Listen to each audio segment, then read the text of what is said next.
अगले कुछ मिनटों के अंदर इस चैप्टर की हम ऑलमोस्ट सारी एनसीईआरटी कवर करने वाले हैं और चैप्टर का नाम क्या है, एनवायरमेंटल इश्यूज। आप चाहो तो इस वीडियो को लाइक भी कर सकते हो। तो सबसे पहले हम इस चैप्टर में जितने भी अपने ये दिए हुए डेट्स दिए हुए वो सारे कर लेते हैं कि एनवायरमेंटल एक्ट कब हुआ था, 1986 में लागू हुआ, एयर पोल्यूशन एक्ट 1981 में, water pollution act 1974, sound pollution को एयर पोल्यूशन में मिला दिया गया था कब, 1987 में, और सीएनजी बस कब लागू हुई थी दिल्ली में, 2002 में, चिपको मूवमेंट 1974 में, ज्वाइंट फॉरेस्ट मैनेजमेंट 1980 में, नेशनल फॉरेस्ट पॉलिसी 1988 में, अमृता देवी बिश्नोई वाला इंसिडेंट हुआ था 1731 में, और मॉन्ट्रियल प्रोटोकॉल की बात करें तो वो साइन कब हुआ था, 1987 में, और इफेक्टिव कब हुआ था, 1989 में। नेक्स्ट हम एयर पोल्यूशन की बात कर रहे हैं तो एयर पोल्यूशन में अपने को ये सारी चीजें पढ़नी है। अब ये कैसे कैसे पढ़नी है उसकी हम बात करते हैं। देखो, एयर पोल्यूटेंट्स क्या होते हैं कि जो एयर पोल्यूशन को फैलाते हैं। अब ये गैसियस भी हो सकते हैं, ये पार्टिकुलेट्स भी हो सकते हैं। गैसियस में सिंपल है, गैसेस आ जाएंगी, और पार्टिकुलेट्स में अपने solid particles and liquid particles आ जाएंगे। अब यहाँ पे एनसीईआरटी में लिखा हुआ है कि अकॉर्डिंग टू सीपीसीबी, सीपीसीबी का मतलब होता है सेंट्रल पोल्यूशन कंट्रोल बोर्ड, तो अकॉर्डिंग टू सीपीसीबी जिस पार्टिकल का साइज 2.5 माइक्रोमीटर के बराबर या उससे कम है वो हार्मफुल है। हार्मफुल क्यों है? क्योंकि वो इतना छोटा है, वो हमारे रेस्पिरेटरी पैसेज में जा सकता है। अब नेक्स्ट बात करते हैं कि एयर पोल्यूशन को कंट्रोल कैसे किया जाए। तो कैसे किया जाए, देखो अपने पास पोल्यूटेंट कौन से थे, गैसियस थे और पार्टिकुलेट थे। तो गैसियस पोल्यूटेंट को कंट्रोल कैसे किया जाता है, कंबस्टन, अब्जॉर्प्शन या एडसॉर्प्शन के द्वारा। और पार्टिकुलेट मैटर को कैसे कंट्रोल किया जाता है, अरेस्टर या फिर स्क्रबर का यूज करके। ठीक है, अब यहां पे एक बात याद रखनी है कि स्क्रबर का यूज क्या है, SO2 को रिमूव करने के लिए किया जाता है। नेक्स्ट हम बात कर रहे हैं इलेक्ट्रोस्टैटिक प्रेसिपिटेटर की। इलेक्ट्रोस्टैटिक प्रेसिपिटेटर क्या होता है, मोस्ट वाइडली यूज्ड क्या होता है, अरेस्टर होता है। और एनसीईआरटी में साफ साफ लिखा हुआ है कि ये 99% तक पार्टिकुलेट मैटर को रिमूव कर सकता है। और इसका यूज कहां किया जाता है, थर्मल पावर प्लांट में इसका यूज किया जाता है। ठीक है, अब इस डायग्राम से हम समझेंगे कि यहाँ पे काम कैसे हो रहा है। देखो, ये इलेक्ट्रोस्टैटिक प्रेसिपिटेटर है, काम कैसे हो रहा है, यहां से गंदी हवा आई जिसमें ये पार्टिकल्स हैं। अब पार्टिकल्स के ऊपर हम क्या करेंगे, नेगेटिव चार्ज लगा देंगे। यहाँ पे नेगेटिव चार्ज वाली वायर लगा दी तो पार्टिकल्स के ऊपर आ जाएगा नेगेटिव चार्ज। अब यहाँ पे मान लो हम पॉजिटिव चार्ज की प्लेट लगा देते हैं। अब नेगेटिव और पॉजिटिव चार्ज में होगी अट्रैक्शन, यानी जो डस्ट पार्टिकल जिन पे नेगेटिव चार्ज आ चुका था वो पॉजिटिव पे चिपक जाएंगे और साफ हवा अपनी यहां से निकल जाएगी। स्क्रबर में कैसे काम होता है, देखो यहां से डर्टी एयर आई जिसमें पार्टिकल्स थे। अब ऊपर से हमने पानी का स्प्रे करा दिया, यहां से बारिश करा दी। अब वो जो डर्टी है ना, जो पार्टिकल्स हैं वो पानी में भीग जाएंगे, पानी या लाइम स्प्रे, अब पानी में भीग जाएंगे और नीचे बैठ जाएंगे और साफ हवा ऊपर को चली जाएगी। नेक्स्ट हम बात करते हैं ओजोन के बारे में, अपने को क्या क्या पढ़ना है। तो ओजोन हम सबको पता है कि ओजोन हमें अल्ट्रावायलेट रेज से बचाती है। नेक्स्ट, ओजोन कहां प्रेजेंट होती है, स्ट्रेटोस्फेयर में प्रेजेंट होती है। ओजोन की थिकनेस किसमें मेजर की जाती है, डॉब्सन यूनिट में मेजर की जाती है। ओजोन की डिग्रेडेशन किसके द्वारा होती है, सीएफसी यानी क्लोरोफ्लोरोकार्बन ओजोन को डिग्रेड करते हैं। नेक्स्ट, ओजोन होल कहां पे देखा गया, अंटार्कटिका रीजन में देखा गया। और अगर ओजोन खत्म हो गई तो यूवी रेज अपने पास आ जाएंगी और यूवी रेज की वजह से कौन सी बीमारी हो सकती है, स्किन कैंसर हो सकता है, म्यूटेशन हो सकती है, कैटरेक्ट हो सकता है, स्नो ब्लाइंडनेस हो सकती है। नेक्स्ट, ओजोन के लिए ही, ओजोन को बचाने के लिए ही एक प्रोटोकॉल हुआ जिसका नाम है मॉन्ट्रियल प्रोटोकॉल, जहां का कहां पे हुआ, मॉन्ट्रियल यानी कनाडा में हुआ। ठीक है, अब इसको साइन कब किया गया, 1987 में, और ये इफेक्टिव कब हुआ, 1989 में। और इसको किस लिए किया गया था कि सीएफसी है ना, सीएफसी जो कि ओजोन को डिग्रेड करती है, कि उसको कंट्रोल करना है ताकि अपनी ओजोन क्या है, बचाई जा सके। नेक्स्ट हम सी सरफेस देख रहे हैं। देखो, सी सरफेस जब कूलर यानी ठंडा हो जाता है तो उसको ला नीना बोला जाता है, और हॉटर यानी गर्म हो जाता है तो उसको एल नीनो बोला जाता है। नेक्स्ट, ग्रीन हाउस गैसेस की बात करें तो इसमें क्या है, 4 गैसेस अपने को याद रखनी है, एक CO2, एक CH4, एक CFC, एक N2O। CO2 सबसे ज्यादा होती है, कितनी, 60%, CH4 20%, CFC 14%, N2O 6%। अब नेक्स्ट है, देखो एनसीईआरटी में साफ साफ लिखा गया कि 1990s में क्या हुआ था, दिल्ली का 4th रैंक आया था। किसमें 4th रैंक आया था, कि पूरी दुनिया की हम मोस्ट पोल्यूटेड सिटीज देख रहे थे ना, और टोटल 41 सिटीज उसमें आई थी जिसमें से दिल्ली का 4th रैंक था। इतना ज्यादा पोल्यूशन था। अब इतना ज्यादा पोल्यूशन था तो उसको कंट्रोल करना पड़ेगा। तो 2002 में क्या हुआ, दिल्ली की जो बसें डीजल पर चल रही थी उन्हें सीएनजी की बसों में कन्वर्ट कर दिया गया ताकि पोल्यूशन को कम किया जा सके। ये कुछ डाटा है जो एनसीईआरटी में दिया हुआ है। जैसे यूरो 3 नॉर्म्स के अनुसार सल्फर को कंट्रोल किया जाना चाहिए, कितना कितना कितना, डीजल में 350 ppm तक और पेट्रोल में 150 ppm तक। तो टारगेट क्या था, मेन टारगेट क्या था, चाहे डीजल की बात करें चाहे पेट्रोल की बात करें, कि 50 ppm तक ले आएंगे, कम कर करके घटा के। ठीक है, ये कुछ वो चीजें हैं जो एनसीईआरटी में लिखी हुई हैं जो पोल्यूशन कम करने के लिए यूज की जाती हैं। जैसे कि ओल्ड व्हीकल्स को है ना हटा देना चाहिए क्योंकि वो आवाज भी ज्यादा करते हैं और पोल्यूशन भी ज्यादा करते हैं। जो पेट्रोल या डीजल है वो लो सल्फर वाला, कम सल्फर वाला यूज होना चाहिए, और पेट्रोल जो है वो वो अनलेडेड यानी बिना लेड वाला यूज होना चाहिए और कैटालिटिक कन्वर्टर का व्हीकल्स में यूज होना चाहिए। कैटालिटिक कन्वर्टर क्या करते हैं, हार्मफुल गैसेस को नॉन हार्मफुल गैसेस में या कम हार्मफुल गैसेस में कन्वर्ट कर देते हैं। नेक्स्ट देखिए 2, 3, 4 व्हीलर में भारत स्टेज 4 चल रहा है, कब से, अप्रैल 2017 से। नेक्स्ट हम साउंड या नॉइस पोल्यूशन की बात करें तो इसको 1987 में एयर पोल्यूशन में ही मिला दिया गया था। और साउंड पोल्यूशन किसको बोलते हैं, अनवांटेड साउंड, मतलब नॉर्मल जितनी चाहिए उतना तो हमें बोलना ही पड़ेगा, आवाज करनी पड़ेगी, पर उससे ज्यादा अगर अनवांटेड होती है तो उसको साउंड पोल्यूशन मान लिया जाता है और इसको डेसिबल में मेजर किया जाता है। तो क्या बोला गया है कि साउंड पोल्यूशन कौन सी आवाज होती है, ऐसी आवाज जिसकी क्या है, डेसिबल कितना है, मोर देन 80 डेसिबल हो, उसको साउंड पोल्यूशन नाम दिया जाता है। और क्या है, नीम और अशोका के पेड़ का यूज करना चाहिए क्योंकि ये साउंड अब्सॉर्बेंट होते हैं, है ना, फैक्ट्रीज में, कंपनीज में इन पेड़ों का यूज करना चाहिए। ठीक है, नेक्स्ट है वाटर पोल्यूशन में हम क्या क्या पढ़ने वाले हैं, ये पढ़ने वाले हैं। अब वाटर पोल्यूशन होता क्या है, देखो जो भी टोटल वेस्ट है, सीवेज का वेस्ट है, इंडस्ट्रीज का वेस्ट है, न्यूक्लियर वेस्ट है, थर्मल वेस्ट है, डोमेस्टिक वेस्ट है, अगर उस वेस्ट को हम किसी वाटर बॉडी, नदी में, पौंड में, तालाब में डाल दें तो क्या होगा, वो वाटर पोल्यूशन हो जाएगा। अब इन टोटल वेस्ट में क्या है, ऑर्गेनिक वेस्ट भी हो सकता है, इनऑर्गेनिक भी हो सकता है, बायोलॉजिकल भी हो सकता है।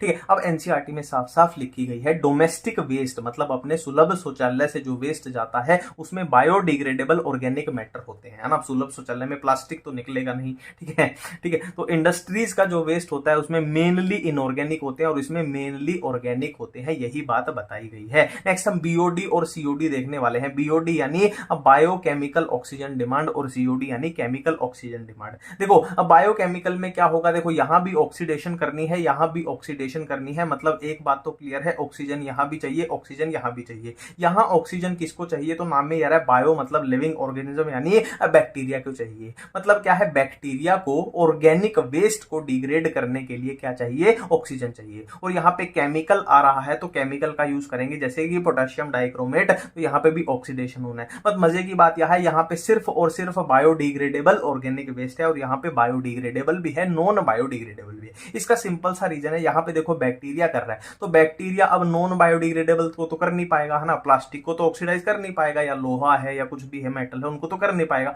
बट यहाँ केमिकल है तो केमिकल तो इनको भी कर देगा। तो जाहिर सी बात है सीओडी यहाँ पे ज्यादा होगी, सीओडी यहाँ पे ज्यादा होगी। क्यों ज्यादा होगी, क्योंकि इसमें बायोडिग्रेडेबल भी है, नॉन बायोडिग्रेडेबल भी है, इसमें सिर्फ और सिर्फ बायोडिग्रेडेबल है। तो मैंने अभी अभी आपको बोला बीओडी क्या होती है, बीओडी वो ऑक्सीजन है जो माइक्रोब्स को चाहिए ऑर्गेनिक वेस्ट की ऑक्सीडेशन के लिए। तो इसीलिए देखो, इसीलिए ये अपना ग्राफ अपने को समझ में आता है। देखो यहां पे अगर हमने किसी रिवर में वेस्ट डाल दिया, ठीक है, यहां पे देखो ये हमने वेस्ट डाल दिया, अब वेस्ट डालते ही क्या होगी, जो माइक्रोब्स हैं उस वेस्ट को क्या करेंगे, ऑक्सीडाइज करेंगे, तो उनको वो ऑक्सीजन चाहिए होगी, मतलब बीओडी यहां पे इंक्रीज हो जाएगी। हाँ, अब वो ऑक्सीजन चाहिए होगी तो वो ऑक्सीजन कहां से लेंगे, जो पानी में, रिवर में जो घुली हुई ऑक्सीजन थी, जो डिजोल्व ऑक्सीजन थी, वो वहीं से निकाल लेंगे। अब वो ऑक्सीजन उन्होंने यूज कर ली तो जाहिर सी बात है भाई, ये अपनी क्या है, डिजोल्व ऑक्सीजन है, ये यहाँ पे कम हो जाएगी। ठीक है, अब डिजोल्व ऑक्सीजन यानी पानी में घुली हुई ऑक्सीजन अगर कम हो चुकी है तो वहां पे एक्वाटिक जो मछलियां हैं या पानी में रहने वाले जीव हैं उनके ऑक्सीजन खत्म हो जाएगी और उनकी डेथ हो जाएगी। बीओडी उतनी ही ज्यादा होगी जितना ज्यादा ऑर्गेनिक वेस्ट होगा। सिंपल सा रीजन है, ऑर्गेनिक वेस्ट को ऑक्सीडाइज करने के लिए उतनी ही ज्यादा क्या चाहिए होगी, ऑक्सीजन चाहिए होगी, उतनी ज्यादा बीओडी होगी। नेक्स्ट हम बायो मैग्निफिकेशन की बात करने वाले। देखो बायो का मतलब होता है लिविंग ऑर्गेनिज्म और मैग्निफिकेशन यानी मैग्नीफाई होना यानी बड़ा होते जाना। ठीक है, अब देखो इसको मैं सिंपल से एग्जांपल की हेल्प से समझाता हूं कि मैग्नीफाई जो हो रहा है मतलब इंक्रीज हो रहा है, बढ़ता जा रहा है। क्या बढ़ता जा रहा है, देखो मान लो ये एक जानवर है, छोटा सा है, दूसरा जानवर इससे बड़ा है, तीसरा जानवर इससे भी बड़ा है।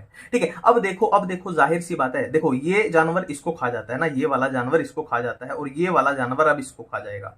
ठीक है, अब जाहिर सी बात है ये बहुत छोटा जानवर है तो मान लो ऐसे ऐसे ये 5 जानवर खा जाता है और ये बहुत बड़ा है तो ऐसे ऐसे ये 5 खा जाएगा। अब मान लो कोई मेटल है या कुछ भी है, जैसे डीडीटी का एग्जांपल दिया हुआ है, किसका एग्जांपल दिया हुआ है, डीडीटी। अब इसके पास कितनी 2 डीडीटी थी। ठीक है, अब ये ऐसे ऐसे 5 को खा जाएगा, है ना। डीडीटी क्या है, अब्सॉर्ब नहीं होती है, ऐसे के ऐसी पड़ी रहती है। अब ये ऐसे ऐसे 5 को खा जाएगा तो इसके पास अल्टीमेटली, एक के पास 2 थी तो इसके पास 10 डीडीटी आ जाएंगी, इसके पास 10 डीडीटी आ जाएंगे। और ये ऐसे ऐसे 5 को खा जाएगा तो इसके पास कितनी आ जाएंगी, इसके पास 50 डीडीटी आ जाएंगे। जाएंगे। तो एक बार देख लो आप कि यहाँ पे एक एनिमल के पास 2 डीडीटी थी, यहाँ पे 50 डीडीटी आ चुकी है, मतलब मैग्नीफाई होती जा रही है। इसी को बोलते हैं क्या, बायोलॉजिकल मैग्निफिकेशन। नेक्स्ट हम यूट्रोफिकेशन की बात करें तो यूट्रोफिकेशन क्या होती है, नेचुरल एजिंग होती है लेक की। और नेचुरल एजिंग किस वजह से होती है, न्यूट्रिएंट ज्यादा हो जाते हैं, न्यूट्रिएंट एनरिचमेंट की वजह से, खासकर कौन से, नाइट्रोजन एंड फॉस्फोरस की बात की गई है। वहां पे एल्गी की क्या है, एक्सेसिव ग्रोथ हो जाएगी। एल्गी की क्या है, एक्सेसिव ग्रोथ को हम एल्गल ब्लूम बोलते हैं। और जब यूट्रोफिक लेक होती है ना, उसका पानी गर्म हो जाता है, उसकी गहराई भी कम हो जाती है। और फ्रेश लेक का पानी ठंडा होता है, गहराई भी ज्यादा होती है। देखो ये तो थी नेचुरल एजिंग की, अपने आप हो रही है। बट अगर हम पोल्यूशन फैला फैला के, है ना, किसी पॉन्ड में, लेक में पोल्यूशन कर करके, इंडस्ट्रीज का वेस्ट,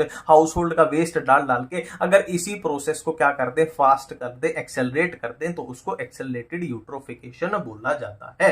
नेक्स्ट हम टेरर ऑफ बंगाल की बात कर रहे हैं कि टेरर ऑफ बंगाल किसको बोला जाता है, वाटर हायासिंथ या फिर आइशोर्निया, एक ही बात है। ये बंगाल में इस तरीके से फैल गया था कि, है ना, इसीलिए इसको टेरर ऑफ बंगाल बोला जाता है। नेक्स्ट केस स्टडीज की बात करें, 3 केस स्टडी अपने को यहां करनी है, organic farming, plastic waste, waste water treatment.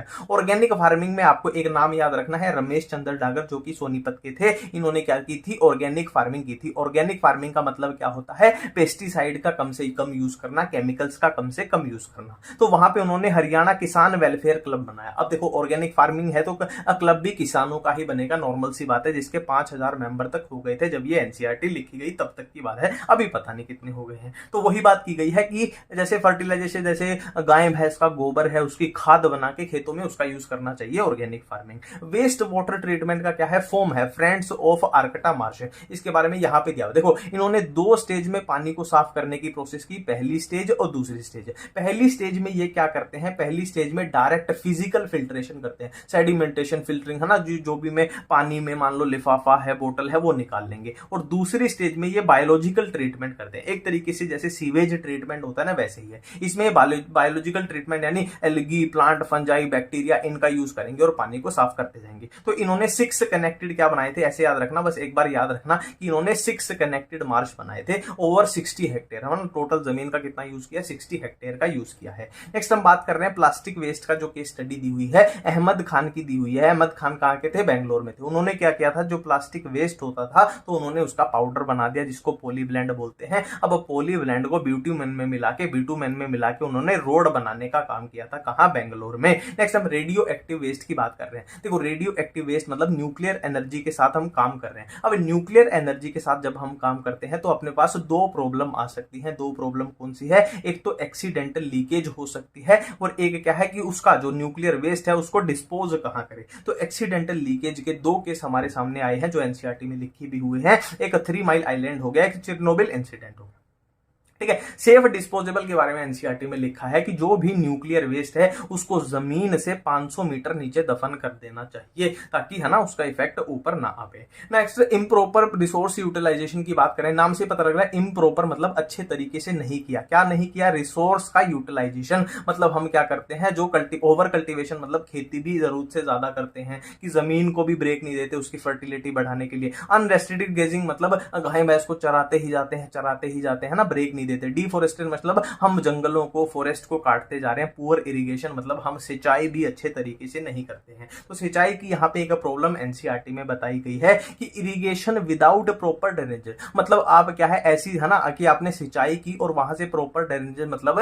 पानी के निकलने का रास्ता नहीं है, तो पानी वहां क्या है, खड़ा रहेगा। वाटर लॉगिंग कंडीशन मतलब पानी वहां बहुत देर तक खड़ा है। अब पानी वहां बहुत देर तक खड़ा है तो वो जमीन से क्या कर लेगा, सोल्ट को निकाल लेगा, नमक को निकाल लेगा। अब सोल्ट जमीन पे आ जाएगा तो वो सफेद सफेद जमीन हो जाती है। आपने अपने गांव से हैं जो उनको पता होगा, है ना, वो जमीन फिर फर्टाइल नहीं रहती है। नेक्स्ट डिफोरेस्टेशन क्या होता है, नाम से ही पता लग रहा है, फॉरेस्टेड एरिया था, आपने उन जंगलों को काट दिया, वो नॉन फॉरेस्टेड एरिया में कन्वर्ट हो गया, इसी को बोलते हैं डिफोरेस्टेशन। अब डिफोरेस्टेशन में ये कुछ डाटा है जो आपको याद करना पड़ेगा। ये बात हो रही है इंडिया में, कि इंडिया में पहले कितने फॉरेस्ट होते थे, 30% जमीन पर फॉरेस्ट यानी जंगल होते थे। अभी कितने रह गए हैं, कम होके 1.54% रह गए हैं। और रिकमेंडेड कितने हैं, मतलब एनएफपी यानी नेशनल फॉरेस्ट पॉलिसी के अनुसार रिकमेंडेड कितने हैं कि प्लेन एरिया में 33% फॉरेस्ट होने चाहिए और हिल एरिया में 67% होने चाहिए। नेक्स्ट झूम कल्टीवेशन या स्लैश एंड बर्न। झूम कल्टीवेशन स्लैश एंड बर्न है ना,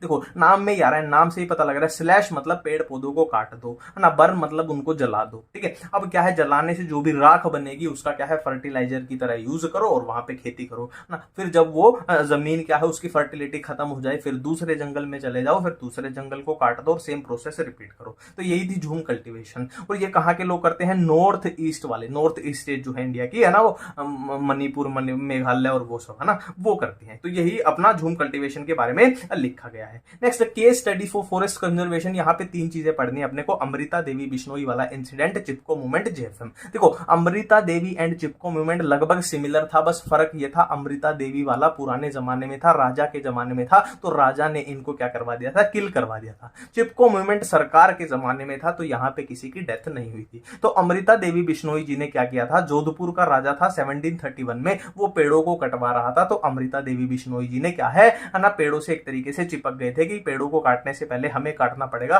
तो राजा थोड़ा बेकार किस्म का था, उन्होंने क्या किया था, समझ गया है। तो अमृता देवी बिश्नोई के नाम पे एक अवार्ड की भी घोषणा की भारत सरकार ने कि भाई जो भी नेचर को बचाने के लिए एक अच्छा काम करेगा उसको अमृता देवी बिश्नोई वाला अवार्ड दिया जाएगा। नेक्स्ट हम चिपको मूवमेंट की बात कर रहे हैं। वो ये कि पेड़ों से लोग चिपक गए थे, खासकर फीमेल की बात की गई है कि वहां की लोकल वुमेन थी ना, पेड़ों को काटने से बचाने के लिए चिपक गई थी, उनको हक कर लिया। ठीक है, कहां पे था, उत्तराखंड में हुआ था ये, उत्तराखंड में है ना 1974 में हुआ था। नेक्स्ट ज्वाइंट फॉरेस्ट मैनेजमेंट की बात कर रहे हैं यानी जेएफएम। ये कब हुआ था है ना, कब इंट्रोड्यूस किया। देखो 99% चांस है यही वाला क्वेश्चन पूछा जाएगा कि 1980 में ये गवर्नमेंट ऑफ इंडिया ने इंट्रोड्यूस किया। अब देखो ज्वाइंट यानी मिलजुल के फॉरेस्ट की मैनेजमेंट करनी है, मतलब सरकार क्या है, लोकल जो कम्युनिटी है ना, मान लो गांव है, जंगल में कोई गांव है, उनके साथ मिलजुल के क्या करेगी, फॉरेस्ट को बचाने का काम करेगी। तो ये चैप्टर अपना कंप्लीट हुआ।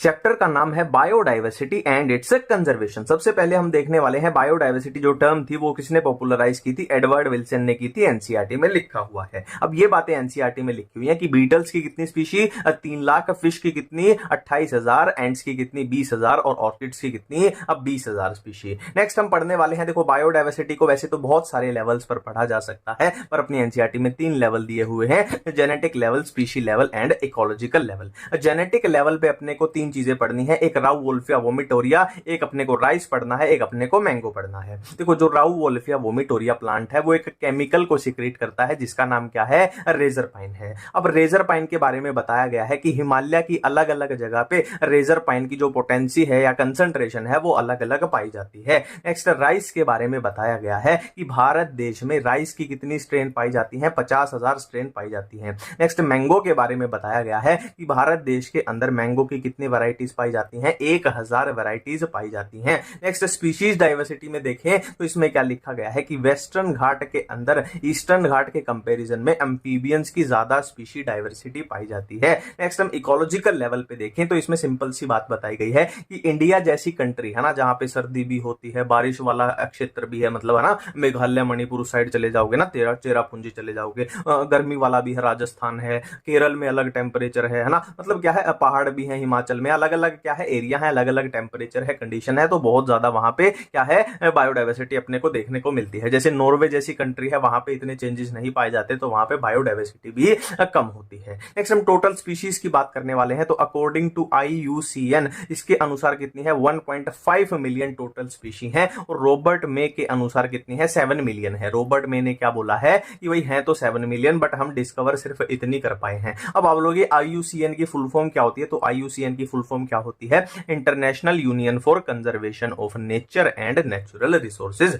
अब नेक्स्ट हम बात करें, देखो टोटल जितनी भी स्पीशी है ना उसमें से 70% कौन है, एनिमल्स हैं, और टोटल एनिमल्स की बात करें तो उसमें से 70% कौन है, इंसेक्ट्स हैं। ठीक है, अब नेक्स्ट बात करने वाला है, ये अपने एनसीईआरटी के दिए हुए हैं, ये अपने एनसीईआरटी के दिए हुए हैं, ये इनवर्टिब्रेट्स के बारे में है, इनवर्टिब्रेट्स के बारे में है ना। अब इसकी ट्रिक तो मैंने ऑलरेडी बताई हुई है, एम क्रस्टेशियन, ठीक है। आई यानी इंसेक्ट आ गया, एम यानी मोलस्क आ गया ना, आई एम, और ये क्रस्टेशियन आ गया, और यहाँ पे तो अदर एनिमल ग्रुप आ जाएंगे। और इसकी मैंने क्या ट्रिक बताई है, देखो हम एनिमल किंगडम जब चैप्टर पढ़ते हैं तो सबसे पहले है ना फ्लो कैसे अपना, सबसे पहले हम फिश के बारे में पढ़ते हैं, कॉन्ट्रिक्थीज, ऑस्ट्रिक्थीज, फिर हम क्या पढ़ते हैं, एम्फीबिया पढ़ते हैं, फिर हम क्या पढ़ते हैं, रेप्टाइल पढ़ते हैं, फिर हम बर्ड्स के बारे में पढ़ते हैं, फिर लास्ट में हम मैमल्स के बारे में पढ़ते हैं। तो यही फ्लो पकड़ना है। देखो F4 ये फिश आ गया, फिर एम्फीबियन आ गया, ठीक है, फिर कौन आ गया, रेप्टाइल आ गया, फिर कौन आ गया, बर्ड्स आ गए, फिर कौन आ गया, मैमल्स आ गया। तो ये ऑटोमेटिक अपना याद हो गया, ठीक है। और इसकी मैं क्या ट्रिक बताता हूं, एक तो फैन बताता हूं, एक तो क्या बताता हूं, फैन, है ना। ये एफ यानी फंजाई हो जाएगा, एन यानी ये एंजियोस्पर्म हो जाएगा, ठीक है। और इधर देखो जो लाइकन होता है, जो लाइकन होता है वो किससे मिलके बना होता है, एल्गी और फंजाई से। तो फंजाई तो यहां आ गया, तो इसके साथ कौन होना चाहिए, एल्गी होना चाहिए। और मोस क्या होते हैं, ब्रायोफाइट होते हैं। फर्न्स क्या होते हैं, टेरिडोफाइट होते हैं। तो नाम से ही पता लग रहा है ब्रायोफाइट और टेरिडोफाइट तो भाई भाई हैं, तो इनको साथ में आपको रखना ही चाहिए, ठीक है। नेक्स्ट हम इंडिया की बात करने वाले हैं कि भारत देश में क्या क्या पाया जाता है। तो भारत देश की जो पूरी दुनिया की अगर एरिया की परसेंटेज लगाएं तो 2.4% है, जबकि स्पीशीज की परसेंटेज लगाएं तो भारत देश की कितनी परसेंटेज है, 8.1% है। और एनिमल्स की स्पीशी कितनी है भारत देश में, 90,000 है। और प्लांट्स की लगभग इससे हाफ लिखी हुई है एनसीईआरटी में, कितनी, 45,000 है। और राइस की हम ऑलरेडी बात कर चुके हैं, कितनी है, 50,000 है। और मैंगो की कितनी है, 1,000 वैरायटी है ना। इसीलिए देखो अब भारत देश में इतनी ज्यादा बायोडाइवर्सिटी पाई जा रही है, इसीलिए भारत को किसमें 12 जो मेगा डाइवर्सिटी कंट्री है। देखो मेगा मतलब क्या होता है, ये क्या हो गया, मेगा मतलब क्या होता है, बहुत ज्यादा, है ना। डाइवर्सिटी मतलब ऐसी कंट्री जिसमें बायोडाइवर्सिटी बहुत ज्यादा होती है, तो उसमें भारत देश को शामिल किया गया है। नेक्स्ट हम बात करने वाले हैं पैटर्न्स ऑफ बायोडाइवर्सिटी। इसमें दो चीजें अपने को पढ़नी है, latitudinal gradients and species area relationship. Latitudinal gradient में क्या है, देखो इसमें सिंपल सी बातें बताई गई है, घूम फिर के वही बातें आएंगी। देखो जो ये होता है, मान लो ये अपनी अर्थ है, अब ये क्या हो जाएंगे, पोल हो जाएंगे, ये पोल हो जाएंगे, और बीच में कहीं इक्वेटर आएगी। तो इसमें बात क्या की गई है कि इक्वेटर के ऊपर अच्छी धूप आएगी, अच्छी सनलाइट आएगी, तो यहाँ पे बायोडाइवर्सिटी भी ज्यादा होती है, प्रोडक्टिविटी भी ज्यादा होती है, स्टेबिलिटी भी ज्यादा होती है। और जैसे जैसे आप इस डायरेक्शन में मूव करेंगे, पोल्स की तरफ मूव करेंगे, तो क्या है, बायोडाइवर्सिटी घटती आ जाएगी, कम होती आ जाएगी। तो वही बातें बताई गई है कि इक्वेटर पे क्या है, ज्यादा बायोडाइवर्सिटी होती है, पोल्स पे कम होती है, ठीक है। अब इक्वेटर पे जो फॉरेस्ट होते हैं वो कौन से होते हैं, ट्रॉपिकल फॉरेस्ट होते हैं। तो जाहिर सी बात है ट्रॉपिकल फॉरेस्ट में क्या पाई जाएगी, है ना, टेम्परेट के कंपैरिजन में ज्यादा बायोडाइवर्सिटी पाई जाएगी, ठीक है। और इसके घूम फिर के वही बातें आएंगी कि ट्रॉपिकल में बायोडाइवर्सिटी ज्यादा है तो स्टेबिलिटी ज्यादा है ना। ईयर टू ईयर वेरिएशन यहाँ पे कम पाई जाएंगी, है ना। डिस्टर्बेंस यहाँ पे कम पाई जाएगी। यहाँ पे स्पीशीज को बनने के लिए टाइम अच्छा मिला है, स्टेबिलिटी है। यहाँ पे स्टेबिलिटी नहीं है, तो वही सारी बातें यहाँ पे घुमा फिरा के बार बार लिखी गई है। नेक्स्ट हम ये देखने वाले हैं क्या, स्पीशीज एरिया रिलेशनशिप। इसमें क्या है, सबसे पहले अपने को साइंटिस्ट का नाम याद रखना है, अलेक्जेंडर वोन हम्बोल्ट ने दिया था, और ये वाला ग्राफ दिया था। अब इस वाले ग्राफ पे देखो, ये है स्पीशी रिचनेस, ये है एरिया। याद आपको क्या रखना है कि ये ग्राफ कैसा है, रेक्टेंगुलर हाइपरबोला है, रेक्टेंगुलर हाइपरबोला है। और ये z क्या होती है, यहाँ पे z अपनी स्लोप होती है। और स्लोप की बात करें अगर, तो ये नॉर्मल एरिया की पूछी जाए, है ना, ठीक ठाक एरिया की पूछी जाए तो स्लोप की ये वैल्यू रहती है। बट एनसीईआरटी में लिखा, अगर बहुत बड़ा एरिया ले लिया जाए, बहुत बड़ा एरिया, जैसे पूरा कॉन्टिनेंट की हम बात करें ना, एंटायर कॉन्टिनेंट, तो z की वैल्यू भी क्या है, ज्यादा हो जाती है, मच स्टीपर यानी ज्यादा हो जाएगी, ठीक है। नेक्स्ट ये फ्रूगीवोर बर्ड, यहाँ पे ये लिखा आ जाए ना, फ्रूगीवोर बर्ड में z की वैल्यू कितनी होती है, ये एनसीईआरटी में लिखा हुआ है 1.15 है। नेक्स्ट हम बात करने वाले हैं इंपॉर्टेंस ऑफ स्पीशी डाइवर्सिटी। वही बात है कि ज्यादा स्पीशी होंगी, ज्यादा बायोडाइवर्सिटी होगी, तो उस एरिया में क्या है, स्टेबिलिटी भी ज्यादा होगी। अब स्टेबिलिटी क्या है, वही बातें मैंने बोली थी ना घुमा फिरा के कि, है ना, ईयर टू ईयर वेरिएशन कम आएंगी, डिस्टर्बेंस कोई आएगी तो उसको झेलने के काबिल होगी, है ना। कोई बाहर से स्पीशी आ जाती है, एलियन स्पीशी आ जाती है, तो उसको झेलने के काबिल होगी, है ना। स्टेबिलिटी घूम फिर के वहीं आके टिक रही है। डेविड टिलमैन ने भी कुछ ऐसी ही बात बोली है ना, कि जिस एरिया में ज्यादा स्पीशीज होंगी, मतलब ज्यादा बायोडाइवर्सिटी होगी, उसमें क्या है, ईयर टू ईयर वेरिएशन कम आएंगी और वहां की प्रोडक्टिविटी ज्यादा होगी। तो मैंने बोला था ना, वही घूम फिर के बातें आ रही है, ठीक है। नेक्स्ट है रिवेट पॉपर हाइपोथेसिस। किसने दिया था, सबसे पहले साइंटिस्ट का नाम ध्यान रखेंगे, पॉल एरलिख ने। देखो उन्होंने क्या बोला था कि ये पूरा एरोप्लेन जो है ना, ये पूरा एरोप्लेन जो है, ये एक इकोसिस्टम है। और जो इकोसिस्टम, देखो इसमें ये पेंच लगे हुए ना, एरोप्लेन में पेंच लगे हुए, इन पेंचों से तो जुड़ा हुआ है, ये पूरा पेंचों से जुड़ा हुआ है। तो जो पेंच लगे हुए हैं, ये क्या है, ये क्या है, उसकी स्पीशी है पूरे इकोसिस्टम की। और देखो सबसे जरूरी पेंच अगर इसमें पूछ लिया जाए तो कौन से हैं, जो पेंच पंखों पे लगे हुए हैं, जो राइवेट्स पंखों पे, विंग्स पे लगे हुए हैं, वो सबसे जरूरी है, यानी राइवेट्स ऑन विंग्स क्या हो जाएंगी, इंपॉर्टेंट स्पीशी हो जाएगी। अब मान लो इस जहाज में से एक सवारी उतरी और एक राइवट यानी एक पेंच को उतार के ले गई, दूसरी सवारी उतरी एक पेंच को ले गई, तीसरी सवारी उतरी एक पेंच को ले गई। हाँ, तो जैसे जैसे जैसे जैसे इसके पेंच गुम होते जाएंगे यानी इसकी स्पीशी खत्म होती जाएंगी, धीरे धीरे एरोप्लेन यानी इकोसिस्टम भी खत्म हो जाएगा। और क्या याद रखना है कि जो जो राइवट विंग्स पे है यानी इंपॉर्टेंट स्पीशी है उसका ज्यादा इंपैक्ट पड़ेगा, है ना, इकोसिस्टम में।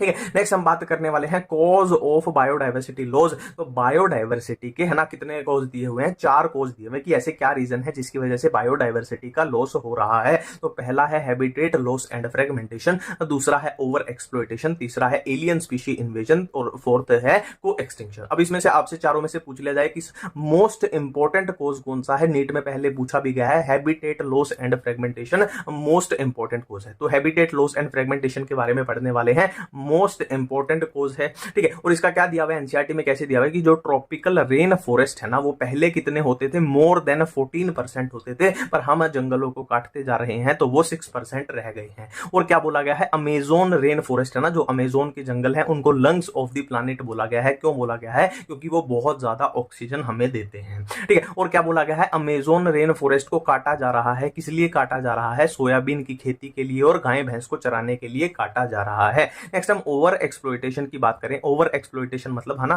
कि जितना हमने को शिकार करना चाहिए था हमने लालच में आके उससे ज्यादा कर दिया, मतलब जब जरूरत लालच में बदल जाए उसको बोलते हैं ओवर एक्सप्लॉयटेशन। और इसकी वजह से क्या एक्सटिंक्ट हो गया है, एनसीईआरटी में साफ साफ लिखा हुआ है, Steller sea cow and passenger pigeon इसकी वजह से एक्सटिंक्ट हो चुके हैं। नेक्स्ट हम एलियन स्पीशी इन्वेजन की बात करने वाले हैं। एलियन स्पीशी, देखो एलियन मतलब कोई स्पीशी बाहर से आ गई, है ना, मान लो मेरे गांव का तालाब था, है ना, मेरे गांव के तालाब में मान लो ए नाम की मछली रहती थी। अब मैं कहीं बाहर से अफ्रीका गया और बी नाम की मछली ले आया, बी नाम की मछली सुपीरियर थी, उसने ए नाम की मछलियों को, है ना, बर्बाद कर दिया। तो यही यहाँ पे कहानी है। तो इसमें करना क्या है, देखो देखो नाइल पर्च ने किसको एक्सटिंक्ट कर दिया था, 200 स्पीशी ऑफ किकलेड फिश को एक्सटिंक्ट कर दिया था। अफ्रीकन कैटफिश ने अपनी इंडिजिनस कैटफिश को क्या कर दिया था, एक्सटिंक्ट कर दिया था, है ना, एलियन स्पीशी है ये। ठीक है, और ये है जैसे कि कैरेट ग्रास है, आपको पता ही है, कैरेट ग्रास, कांग्रेस ग्रास बोलते हैं, पार्थेनियम लैंटना, वाटर हायासिंथ, ये सब क्या है, नेटिव स्पीशी। किसी भी एरिया में अगर ये आ जाए तो वहां की नेटिव स्पीशी को उड़ा के खुद ही खुद फैल जाते हैं। को एक्सटिंक्शन मतलब तू गया तो मैं भी गया, है ना, मतलब एक, है ना, गहरा प्यार का संबंध है यहाँ पे, है ना, काफी दिलनुमा बातें की गई है।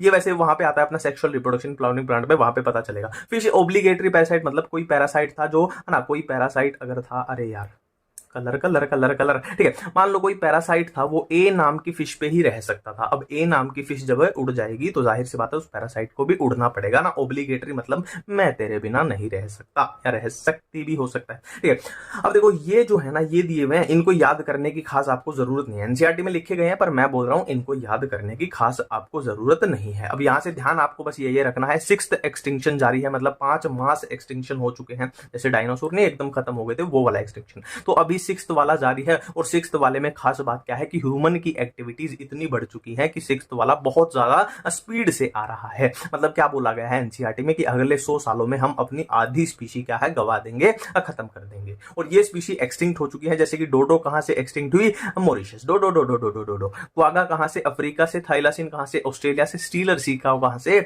रशिया से, और सब स्पीशी ऑफ टाइगर ये है, इनकी जगह नहीं दी हुई, इनका नाम दिया हुआ है बाली, जावन, कैस्पियन, ये सब स्पीशी है टाइगर की, ये भी एक्सटिंक्ट हो चुकी है।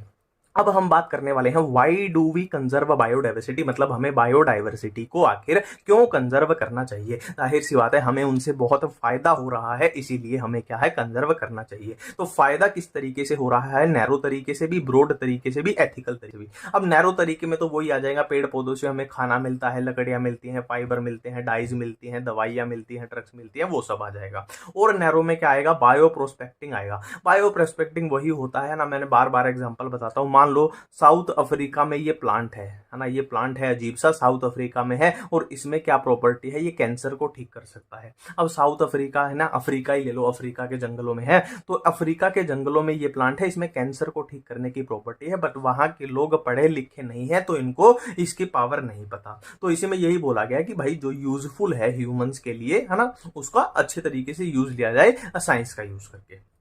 ठीक है, इस खिचड़ी को मिटा लेते हैं, बहुत ही गंदा लग रहा है ये प्लांट तो। ठीक है, अब देखो ब्रोड में क्या आएगा, ब्रोड की मैं ट्रिक बताता हूँ। P2 यानी P for pollination, P for photosynthesis, ये मैं बताता हूँ। और ये अमेजोन रेन फॉरेस्ट को हमने बोला था ना लंग्स ऑफ द प्लानिट, क्यों बोला था, क्योंकि टोटल ऑक्सीजन की 20% ऑक्सीजन अमेजोन रेन फॉरेस्ट से आती है। नेक्स्ट इथिकल में क्या आ जाएगा, इथिकल में ये नहीं आएगा, यहाँ पे ये गलत लिखा हुआ है। इथिकल में आएगा फॉर एग्जाम्पल आप हो, है ना, आपकी कोई है या आपका कोई है और आप प्लानिंग कर रहे हो फोन पे रात को बात करते हुए कि यार पोल्यूशन बहुत हो रहा है, तो हमें क्या है ना, नेचर पेड़ पौधों को बहुत काटा जा रहा है, तो हमें पेड़ पौधों को नेचर को बचाना चाहिए। हमारे आने वाले जो बच्चे हैं, है ना, वो क्या करेंगे फिर, आने वाली पीढ़ी की अपने को टेंशन हो रही है ना, प्यार भी हो रहा है, टेंशन भी हो रही है। ठीक है, तो जरूर किया करो ये वाली टेंशन जब रात को आप बतियाते हो किसी से। ठीक है, तो नेक्स्ट है how do we conserve biodiversity. हमने ये तो देख लिया कि बायोडाइवर्सिटी है, अपने को इतना सारा फायदा हो रहा है, तो मतलब क्या है, सीधा सीधा भाई बचाना तो चाहिए। बचाना कैसे चाहिए, इन सिटू या एक्स सिटू तरीके अपने पास होते हैं। इन सिटू यानी ऑन साइड, मतलब है ना, शेर जंगल में है और मैं जंगल में गया, मैंने वहीं पे चार दीवारी कर दिया, तार लगा दिया उसके अराउंड।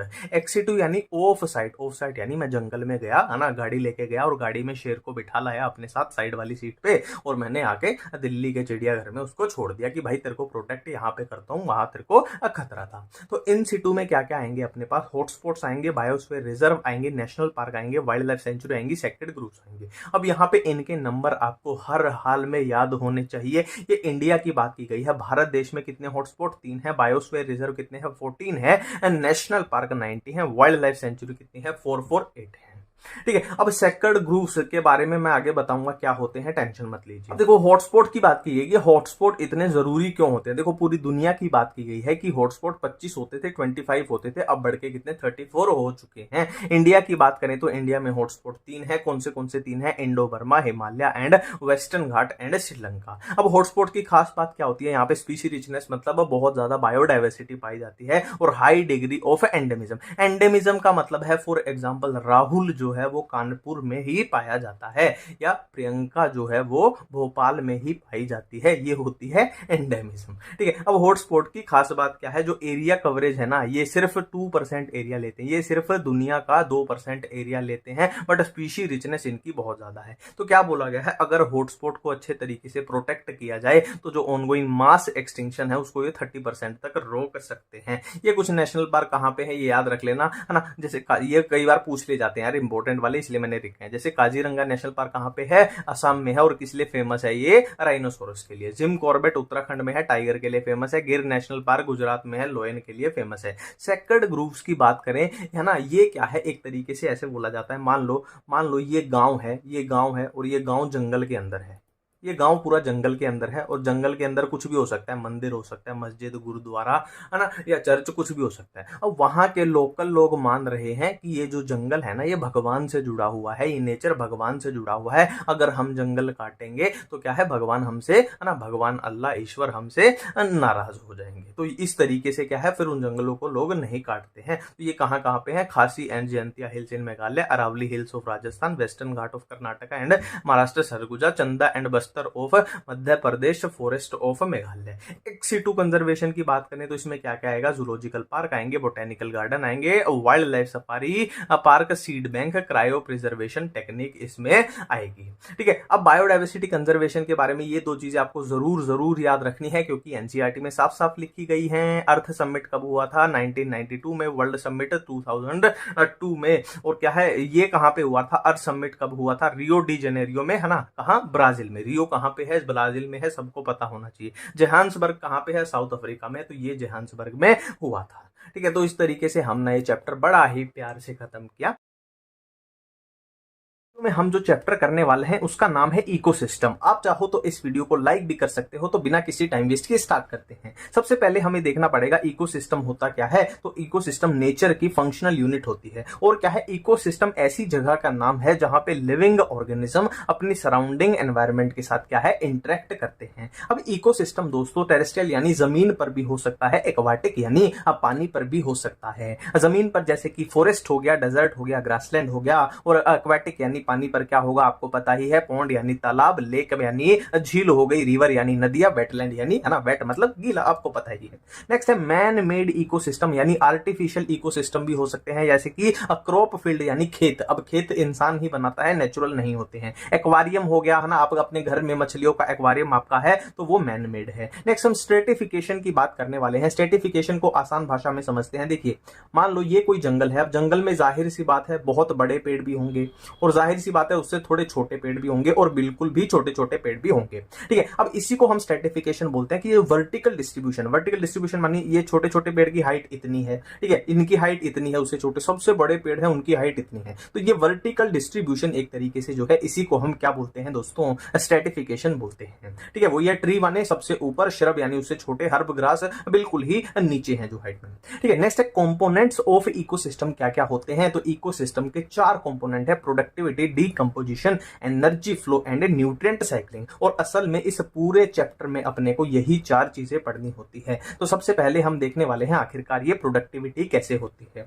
देखो जीपीपी यानी ग्रोस प्राइमरी प्रोडक्टिविटी, ये क्या है, देखो सनलाइट आई है और सनलाइट का यूज करके प्लांट्स ने क्या की है, फोटोसिंथेसिस की है। तो टोटल प्लांट्स ने जो टोटल खाना बनाया है उसको हम जीपीपी बोल रहे हैं। अब जाहिर सी बात है प्लांट ने वो खाना बनाया है तो प्लांट भी उसका कुछ ना कुछ पार्ट तो यूज करेगा। तो उस यूज को जो प्लांट ने अपने रेस्पिरेशन में यूज कर लिया उसको हम रेस्पिरेटरी लॉस बोल रहे हैं। और जो बाकी का बच गया वो किसके लिए अवेलेबल है, कंज्यूमर, यानी अगर कोई हिरण मान लो उस प्लांट को खाता है तो उसके लिए ये अवेलेबल है, जिसको नेट प्राइमरी प्रोडक्टिविटी बोला जाता है। अब नेट प्राइमरी प्रोडक्टिविटी किसको मिली है, मान लो हिरण को मिली है। अब जाहिर सी बात है हिरण उसमें से कुछ तो खुद के लिए भी यूज करेगा, तभी तो उसने खाया है प्लांट को, खुद के लिए यूज कर ली, वो यूज्ड बाय कंज्यूमर होगी। और हिरण के पास यूज करके जो बच गई वो हो गई सेकेंडरी प्रोडक्टिविटी, जो किसके लिए अवेलेबल है ना, कंज्यूमर, सेकेंडरी कंज्यूमर के लिए, है ना। सेकेंडरी कंज्यूमर जैसे कि अपना शेर हो गया, जो शेर हिरण को खाएगा। तो ये पूरा फ्लो है अपना, ठीक है। अब देखो एनुअल नेट प्राइमरी प्रोडक्टिविटी की बात की गई है, यहां पे ओशियन की प्रोडक्टिविटी दर्शाई गई है। कैसे दर्शाई गई है, देखो ओशियन जो है वो एरिया है ना, पूरी पृथ्वी अपनी ग्लोब का एरिया तो 70% ले रहे हैं, बट उनकी प्रोडक्टिविटी में परसेंटेज बहुत कम है, लगभग 33% ही है ना। 55 बिलियन टन है, एनसीईआरटी में लिखा हुआ है ना। टोटल कितनी है, टोटल 170 है, और टोटल में से सिर्फ है ना 170 में से 55 सिर्फ ओशियन के, और एरिया जितना इतना ज्यादा वो ले रहे हैं। तो बहुत ही गलत बात है, ओशियन से शिकायत अपने को करनी पड़ेगी।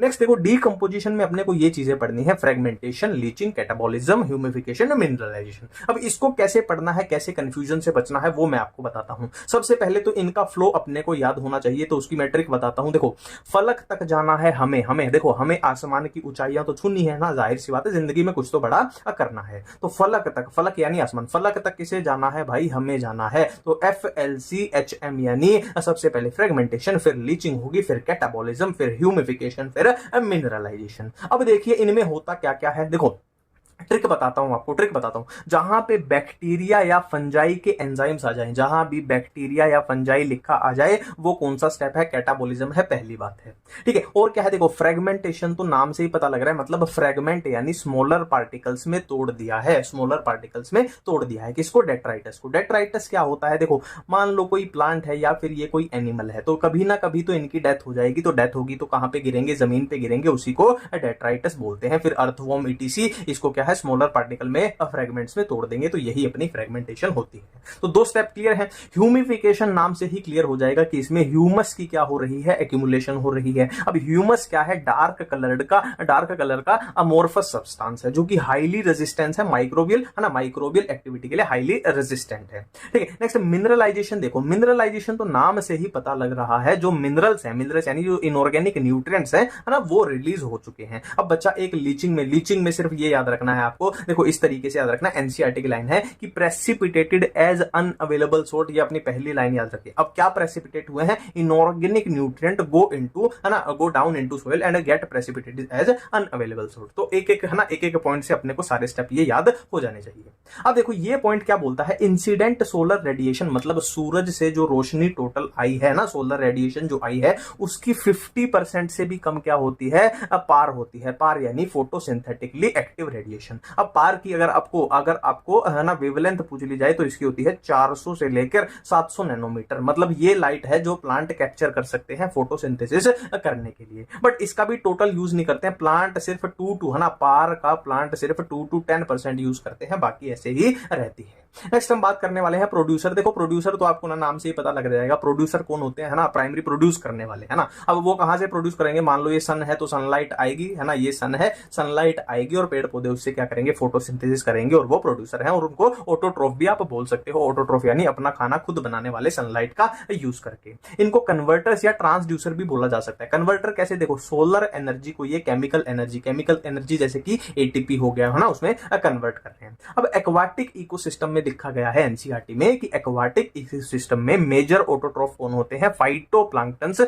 मेजर ऑटोट्रोफ्स होते हैं एक्वाटिक यानी पानी वाले में, समुद्र वमुद्र में। ठीक है, नेक्स्ट हम कंज्यूमर की बात करने वाले हैं। ये जो इस तरीके से लिखा हुआ है इस तरीके से मत याद रखना, बस कंज्यूमर में आप याद रखना, है ना, डीकंपोजर को अलग से पढ़ना है, कंज्यूमर को आप याद रखना मोस्टली एनिमल्स। कंज्यूमर क्या होंगे, या तो प्लांट्स को खाएंगे, है ना, प्लांट्स को खाएंगे तो वो हो जाएंगे हर्बीवोर हो जाएंगे, और या एनिमल्स को खा जाएंगे वो कार्निवोर हो जाएंगे। देखो डीकंपोजर के बारे में बात करते हैं। डीकंपोजर में क्या आते हैं, अपने बैक्टीरिया और फंजाई, इस तरीके की चीजें आती है, ठीक है, बैक्टीरिया फंजाई। अब ये करते क्या है, मान लो जिस भी चीज को डीकंपोज करना है उसके ऊपर एंजाइम रिलीज कर देंगे। अब एंजाइम रिलीज करने से क्या है, उसको ऑर्गेनिक सब्सटेंस में डीकंपोज कर देंगे, है ना, फिर जो भी न्यूट्रिएंट्स होंगे उसको अब्सॉर्ब कर लेंगे, इसको ओस्मोट्रोफी बोलते हैं।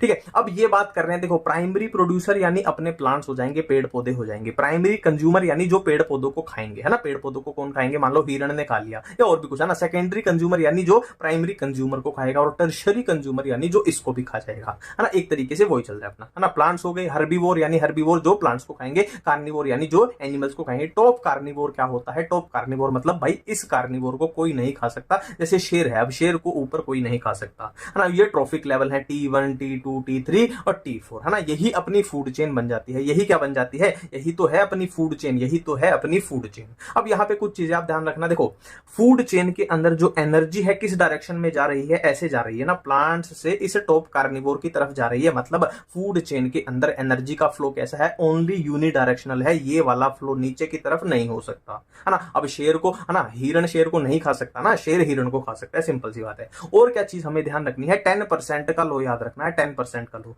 वो लो क्या बोलता है, मान लो इसके पास एनर्जी थी 1000 जूल थी, तो इसकी 10% ही आगे पहुंचेगी। 10% निकाल दोगे तो कितनी हो जाएगी, 10%, है ना, इसकी 10% कर दो, गुना 10/100 और ये कट जाएगा, इसके पास सिर्फ 100 पहुंचेगी, तो इसकी 10% आगे पहुंचेगी 10 पहुंचेगी, इसकी 10% आगे पहुंचेगी सिर्फ 1 पहुंचेगी, है ना, इस तरीके से पहुंचेगी। तो यही बातें यहाँ पे लिखी गई हैं दोस्तों कि फूड चेन के अंदर एनर्जी का फ्लो यूनिडायरेक्शनल होता है, और जितनी छोटी फूड चेन होगी उतनी ज्यादा एनर्जी होगी। जाहिर सी बात है, देखो अगर ये फूड चेन मान लो इतनी सी होती, सिर्फ दो ट्रॉफिक लेवल होते तो एनर्जी कितनी होती, 100 जूल, बट ये 4 ट्रॉफिक लेवल पे है तो 1 जूल होगी। तो जितनी छोटी फूड चेन होगी उतनी क्या है, एनर्जी ज्यादा होगी। 10% का लो हम देख चुके हैं। और डीकंपोजर यानी बैक्टीरिया फंजाई को फूड चेन में इंक्लूड नहीं किया जाता, क्योंकि उनका भाई साहब नंबर ही इतना ज्यादा होता है ना, उनका कोई हिसाब ही नहीं बनेगा अपना, है ना। नेक्स्ट हम फूड वेब की बात करने वाले हैं। देखो ये हमने देखी, ये क्या थी, फूड चेन थी, ये फूड चेन थी। अब यहाँ पे फूड वेब क्या होती है, वेब का मतलब क्या होता है, जाल।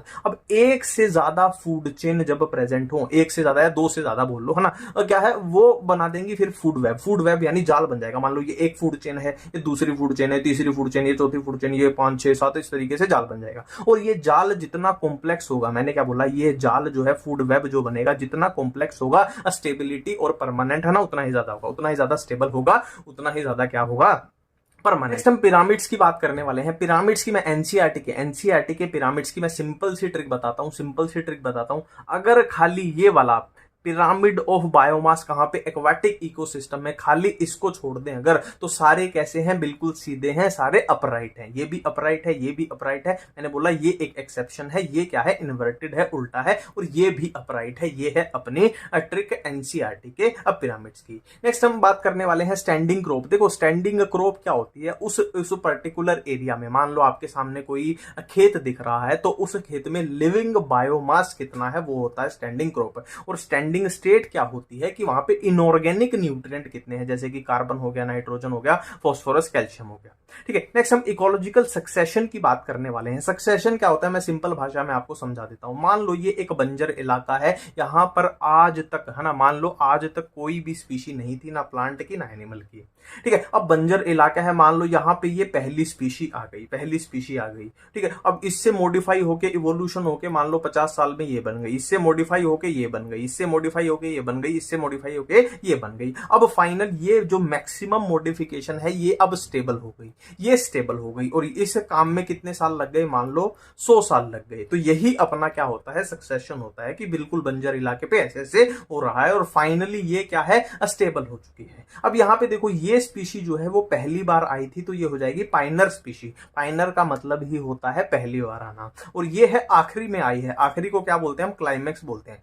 मूवी का क्लाइमेक्स क्या होता है, आखिरी सीन, तो ये क्लाइमेक्स कम्युनिटी हो जाएगी, ये पाइनर कम्युनिटी हो जाएगी। अब एक और बात यहीं पे बता देता हूं मैं आपको, ये तो मैंने बोला बंजर इलाके पे, ये मैंने बोला आपको कंडीशन बताई कहां पे, बंजर इलाके पे बताई। बट अगर ऐसा हो, मान लो यहाँ पे हरा भरा तो नहीं, लाल भरा जंगल था।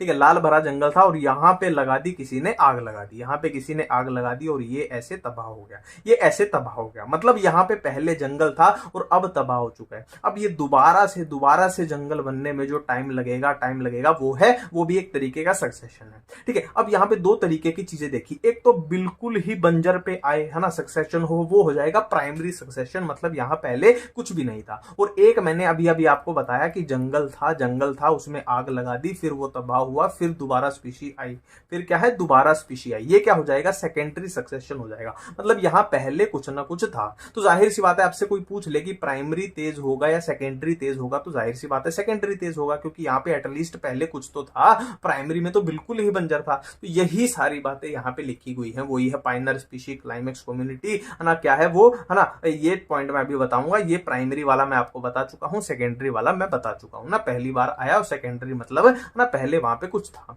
ये पॉइंट क्या बोलता है, देखो वो बोल रहे हैं हाइड्राक सक्सेशन, मतलब पानी वाली जगह पे, ज्यादा पानी वाली कंडीशन है, वेट एरिया है। जीराक मतलब ड्राई एरिया है ना। वो क्या बोल रहे हैं, चाहे आप ज्यादा पानी वाली कंडीशन से शुरू करो, चाहे आप कम वाली, है ना, कम पानी वाली कंडीशन से शुरू करो, अल्टीमेटली पहुंचना कहां पे है, मीडियम वाटर कंडीशन पे, है ना। ये हम पॉइंट कर ही चुके हैं। नेक्स्ट ये एनसीईआरटी में दिया हुआ है, फाइटोप्लैंक्टन के बाद सबमर्ज्ड, फिर सबमर्ज्ड, फ्री फ्लोटिंग, फिर रीड स्वैम्प, फिर मार्श मीडो, फिर स्क्रब सीड, फिर है फॉरेस्ट। ये एनसीईआरटी में दिया हुआ है। इसको याद करने की मैं ट्रिक भी बताता हूं। देखो मैं एसएसटी एक सब्जेक्ट होता था ना, एसएसटी, है ना, अपना 5वीं 6ठी 7वीं में एसएसटी होता था, तो मैं उसमें कमजोर था। तो मेरा दोस्त मुझे प्रेफर करता है कि भाई एसएसटी ज्यादा पढ़ा कर, तो वो प्रेफर करता है कि एसएसटी ज्यादा पढ़ा कर।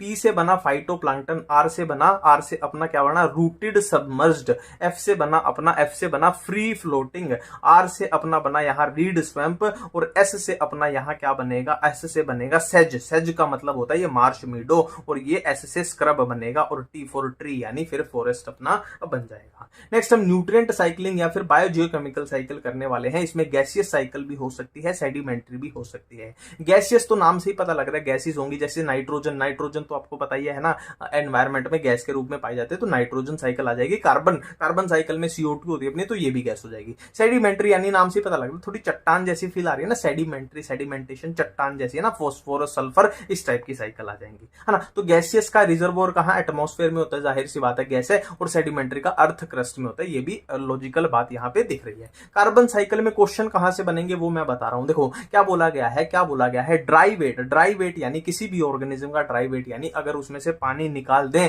तो उसका क्या है 49% क्या होता है, उसकी बॉडी का कार्बन ही होता है, और 71% जो कार्बन है वो ओशियन में डिसॉल्व है। ये एक पॉइंट हो गया। एटमॉस्फेयर में सिर्फ 1% कार्बन होता है, बाकी इसमें से क्वेश्चन बनने लायक एक भी बात नहीं लिखी, थ्योरेटिकल वही है ना 7वीं 8वीं का ज्ञान लिखा हुआ है। नेक्स्ट हम फॉस्फोरस साइकिल में बात करें तो फॉस्फोरस में कुछ खास बात नहीं लिखी, वही लिखी हुई है कि फॉस्फोरस का काम क्या होता है, हड्डियों में, दांतों में, है ना, सेल्स में, वही बातें, और क्या है सेलुलर एनर्जी यानी ATP में, है ना, और बायोलॉजिकल मेम्ब्रेन में तो होता ही है फॉस्फोलिपिड, तो वहां तो फॉस्फोरस होता ही है। तो वही बातें यहाँ थ्योरेटिकल सी बातें लिखी हुई है, ऐसा कुछ खास क्वेश्चन बनने वाले है ना, बात नजर नहीं आ रही। ये फॉस्फोरस साइकिल है भाई, वही साइकिल में हमेशा वही होता है, घुमा फिरा के आपने को वही चीज मिलेगी। देखो रॉक मिनरल के पास क्या था, फॉस्फोरस, फॉस्फोरस था, अब वो कहां पहुंच गया, सोयल सॉल्यूशन के पास। अब सोयल सॉल्यूशन यानी मिट्टी में पहुंच चुका है, तो मिट्टी से फॉस्फोरस कौन लेगा, प्रोड्यूसर यानी अब प्लांट उठा लेंगे। अब प्लांट को कौन खा सकता है, कंज्यूमर यानी कोई एनिमल खा सकता है, और इस प्लांट की जब उम्र पूरी हो जाएगी तो ये एक दिन डेथ हो जाएगी, तो डेट्राइटस बन जाएगा।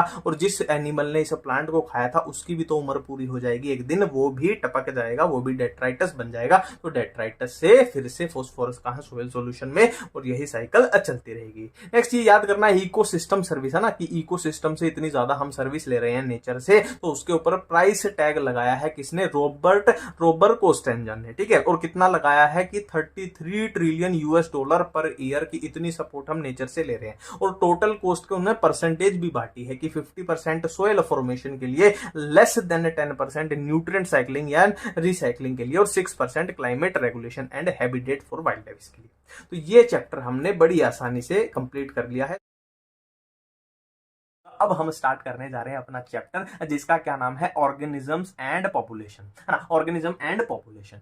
तो सबसे पहले हमें दोस्तों इकोलॉजी की डेफिनेशन देखनी पड़ेगी, है ना, पूरी यूनिट का नाम ही इकोलॉजी होता है, और हमें इकोलॉजी की डेफिनेशन ही नहीं पता है तो हम कैसे काम चलाएंगे, है ना। अब देखिए इकोलॉजी की मैं थ्योरी वाली डेफिनेशन नहीं बताता, मैं सीधा ना आपको सफेद जमीन पे ले आऊंगा, और सफेद जमीन पे हम क्या बना लेंगे, एक जंगल बना लेंगे। अब जंगल है तो जाहिर सी बात है इसमें क्या होंगे, पेड़ होंगे, ये ट्री है, ये भी एक ट्री है, ठीक है। तो ये इसमें पेड़ पौधे हैं, और पेड़ पौधे हैं तो यहाँ पे क्या रहेगा, जंगल में कोई जानवर भी रहेगा, जानवर में हमारा खूंखार भेड़िया रहता है, भेड़िए की थोड़ी सी पूंछ निकाल देते हैं, ये अपना खूंखार भेड़िया है, ठीक है। अब देखो यहाँ पे इस जंगल में कुछ टेम्परेचर भी होगा, इस जंगल में कुछ टेम्परेचर भी होगा, इस जंगल में पानी वाटर भी होगा ना, वाटर की कोई कंडीशन होगी, इस जंगल में ह्यूमिडिटी होगी, इस जंगल में सोयल यानी मिट्टी भी होगी, ठीक है। और क्या है, इस जंगल में बाकी के एनिमल्स भी तो होंगे, अकेला भेड़िया थोड़ी रहेगा, भेड़िया नहीं यार, और कुछ ले लेते हैं, भेड़िया सूट नहीं कर रहा ना, भेड़िया नहीं, वो गिद्दड़ लेते हैं, गिद्दड़ वो होता है ना, वो लकड़बग्गा हाइना है, ये हाइना है, ठीक है। तो बाकी के एनिमल्स भी होंगे इस जंगल में, और क्या है, इस जंगल में प्लांट्स भी होंगे, ठीक है। तो यहाँ पे देखने से ही पता लग रहा है कि ये मान लो अपना विक्टिम है, सस्पेक्ट है, तो सस्पेक्ट है जो वो किसके साथ इंटरेक्ट कर रहा है, एक तो वो लिविंग ऑर्गेनिज्म के साथ इंटरेक्ट कर रहा है ना। देखो जैसे कि एनिमल है, जैसे कि प्लांट है, वो क्या हो गए, लिविंग ऑर्गेनिज्म के साथ ये क्या कर रहा है, इंटरेक्ट कर रहा है, पहली बात लिविंग ऑर्गेनिज्म यानी बायोटिक।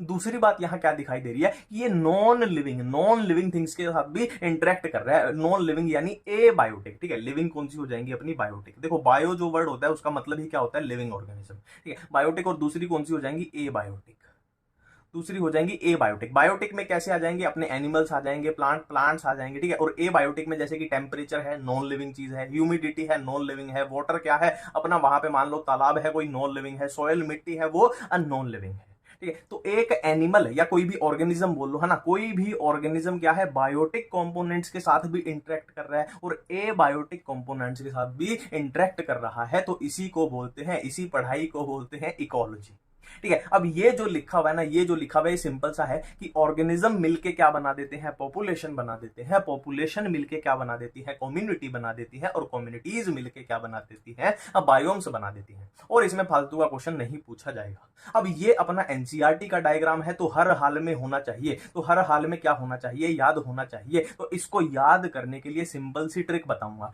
ट्रिक क्या है, देखो ये अपनी क्या है, बारिश है, इस वाले एक्सिस पे अपनी क्या है, बारिश है, और इस वाले एक्सिस पे अपना क्या है, टेम्परेचर है, बात खत्म है, ये अपना याद हो चुका है। अब आप बोलोगे कि ऐसे कैसे याद हो चुका है, देखो सिंपल सी बात है, ये है आर्कटिक एंड अल्पाइन टुंड्रा। अब आर्कटिक रीजन में हमें पता है क्या पड़ती है, बर्फ पड़ती है, तो यानी बहुत कम टेम्परेचर होगा, -10 डिग्री तक, देख रहे हो। तो सबसे कम टेम्परेचर जिसमें पाया जाए वो हो गया अपना आर्कटिक।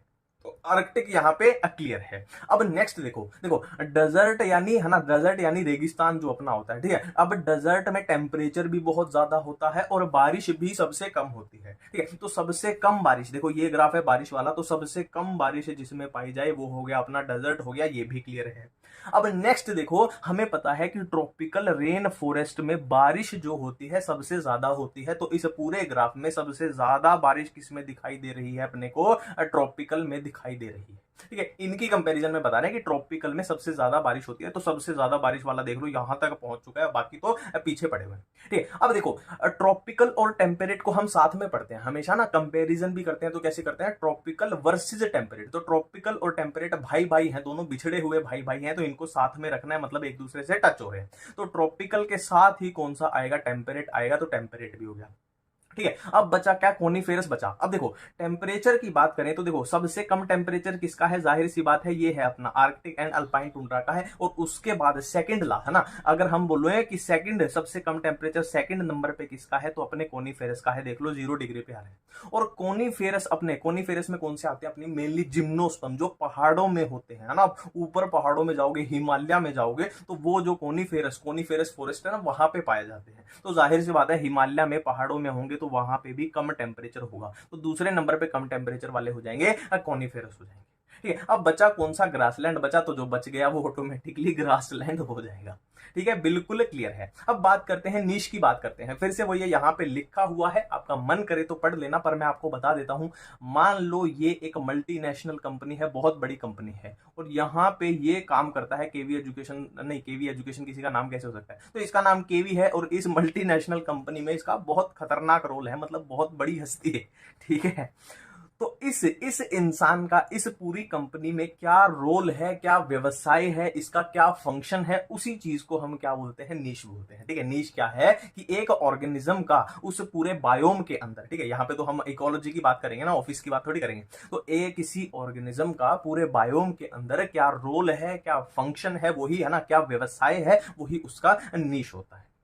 ठीक है, अब बात करते हैं मेजर एबायोटिक फैक्टर। देखो हमने बात की थी कि 2 टाइप के फैक्टर होंगे, एक तो दूसरे क्या होंगे, यहां पे कहां गया वो अपना डायग्राम यार, ये वाला डायग्राम, यहां पे मैंने क्या बात की थी कि बायोटिक फैक्टर होंगे और एबायोटिक फैक्टर होंगे, तो हम बात करने जा रहे हैं एबायोटिक फैक्टर की बात करने जा रहे हैं। तो एबायोटिक फैक्टर में अपना क्या क्या आएगा, मेनली क्या क्या आएगा, टेम्परेचर आएगा, वाटर आएगा, लाइट एंड सोइल, पूरे तरीके से एनसीईआरटी को फॉलो करते हुए चलेंगे। ठीक है, कौन सा है, टेम्परेचर है, वाटर है, लाइट है, सोइल है, सब क्या है, नॉन लिविंग है, नॉन लिविंग यानी एबायोटिक है, एबायोटिक। ठीक है, अब बात करें क्वेश्चन कैसे पूछे जाएंगे, क्वेश्चन कैसे पूछे जाएंगे, क्योंकि अपने को तो मतलब किससे होता है, सिर्फ क्वेश्चन से मतलब होता है ना। सबसे पहले अगर आपसे पूछ लिया जाए कि इन चारों में से most important ecologically relevant environmental factor कौन सा है, एक बार फिर से क्वेश्चन, मोस्ट इंपॉर्टेंट फैक्टर आपसे पूछ लिया जाए तो उसका आंसर क्या जाएगा, टेम्परेचर जाएगा। पहले ये क्वेश्चन पूछा भी गया है, ध्यान में रखना है, मोस्ट इंपॉर्टेंट एबायोटिक फैक्टर कौन सा है, टेम्परेचर है। ठीक है, अब नेक्स्ट बात करते हैं Yuri thermal and steno thermal की। देखो यूरी मतलब होता है वाइड रेंज, और स्टीनो मतलब होता है नैरो रेंज। यूरी मतलब वाइड रेंज, स्टीनो मतलब नैरो रेंज।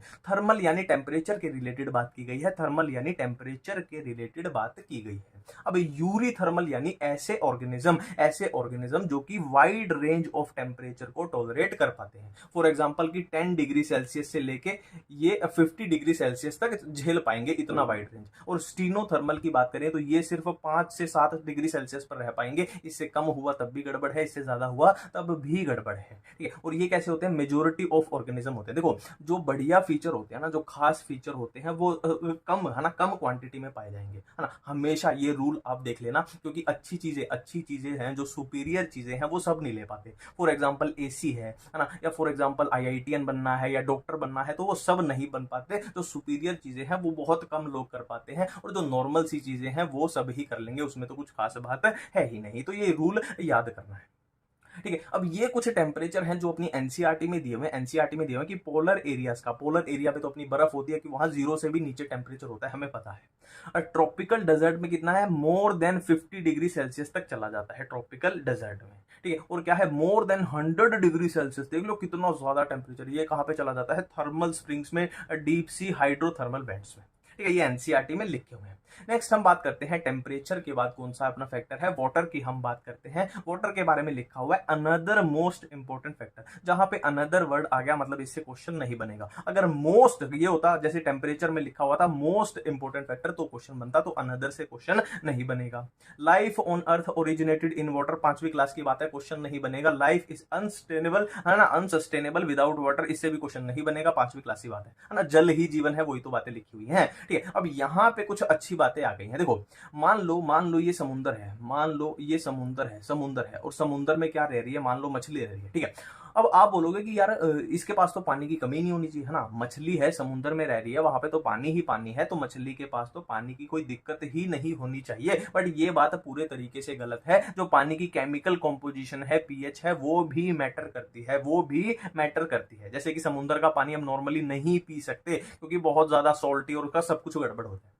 तो यही बातें की गई हैं। देखो यहाँ पे सॉल्ट कंसंट्रेशन बताई गई है कि लेस देन 5 पीपीटी, पीपीटी यानी पार्ट्स पर 1000, ठीक है। तो क्या है, लेस देन 5 पीपीटी कहां, इनलैंड वाटर का, और 30 to 35 पीपीटी कहां, सी का होता है, और more than 100 PPT hyper saline lagoon. देखो हाइपर मतलब ज्यादा, सलाइन मतलब नमक, और लगून मतलब लगून वो पानी की जो भी बॉडी है, ठीक है। तो यहाँ पे इतनी ज्यादा कंसंट्रेशन होती है। देखो ये मैं फिर से बता दूं कि ये एनसीईआरटी में लिखे हुए हैं, तो हर हाल में आपके दिमाग में ये फिट होने चाहिए, ठीक है। तो यहाँ पे आया यूरी हेलाइन, स्टीनोहेलाइन। देखो जैसे हमने यहाँ पे बात की थी क्या, यूरी थर्मल एंड स्टीनोथर्मल, बिल्कुल सेम वैसे ही है। यूरी हेलाइन, स्टीनोहेलाइन, यूरी का मतलब वाइड रेंज, स्टीनो का मतलब नैरो रेंज, ठीक है। तो ये क्या है, ये क्या है, वाइड रेंज ऑफ सैलिनिटी यानी सॉइल कंसंट्रेशन को टॉलरेट कर सकते हैं, और ये narrow range of soil concentration को ही, है ना, उसमें ही रह पाते हैं, और ये वाइड रेंज को टॉलरेट कर सकते हैं, ठीक है। नेक्स्ट अपना फैक्टर है लाइट, है ना। लाइट में ऐसा कुछ नहीं है, यहाँ पे याद करने जैसा कुछ नहीं है, फोटोसिंथेसिस, डायरनल, फोटो पीरियोडिक, यहाँ पे मत पढ़ो, ये प्लांट फिजियो में आ जाएगा, और ऐसा कुछ है भी नहीं इसमें। नेक्स्ट हम सोयल की बात करते हैं, तो सोयल से ऐसा खास तो क्वेश्चन नहीं बनता है, क्योंकि देखो सोयल कैरेक्टरिस्टिक है, जो सोयल की कैरेक्टरिस्टिक है, जैसे कि कॉम्पोजिशन है, ग्रेन साइज कितना है, एग्रीगेशन कितना है, तो वही डिसाइड करेंगे कि सोयल की क्वालिटी क्या है, कि कितना पानी वो होल्ड कर सकती है, ठीक है। और soil characteristic along with parameter such as pH, topography, mineral composition, मतलब वो क्या बताने जा रहे हैं कि किसी जगह की मिट्टी कैसी है। फॉर एग्जांपल मान लो मैं एक स्टेट की, ये अपना एक स्टेट है और ये अपना दूसरा स्टेट है, तो एक स्टेट में मान लो मिट्टी कुछ ऐसी है, एक स्टेट में मान लो मिट्टी कुछ ऐसी है, और दूसरे स्टेट में मिट्टी कुछ ऐसी है।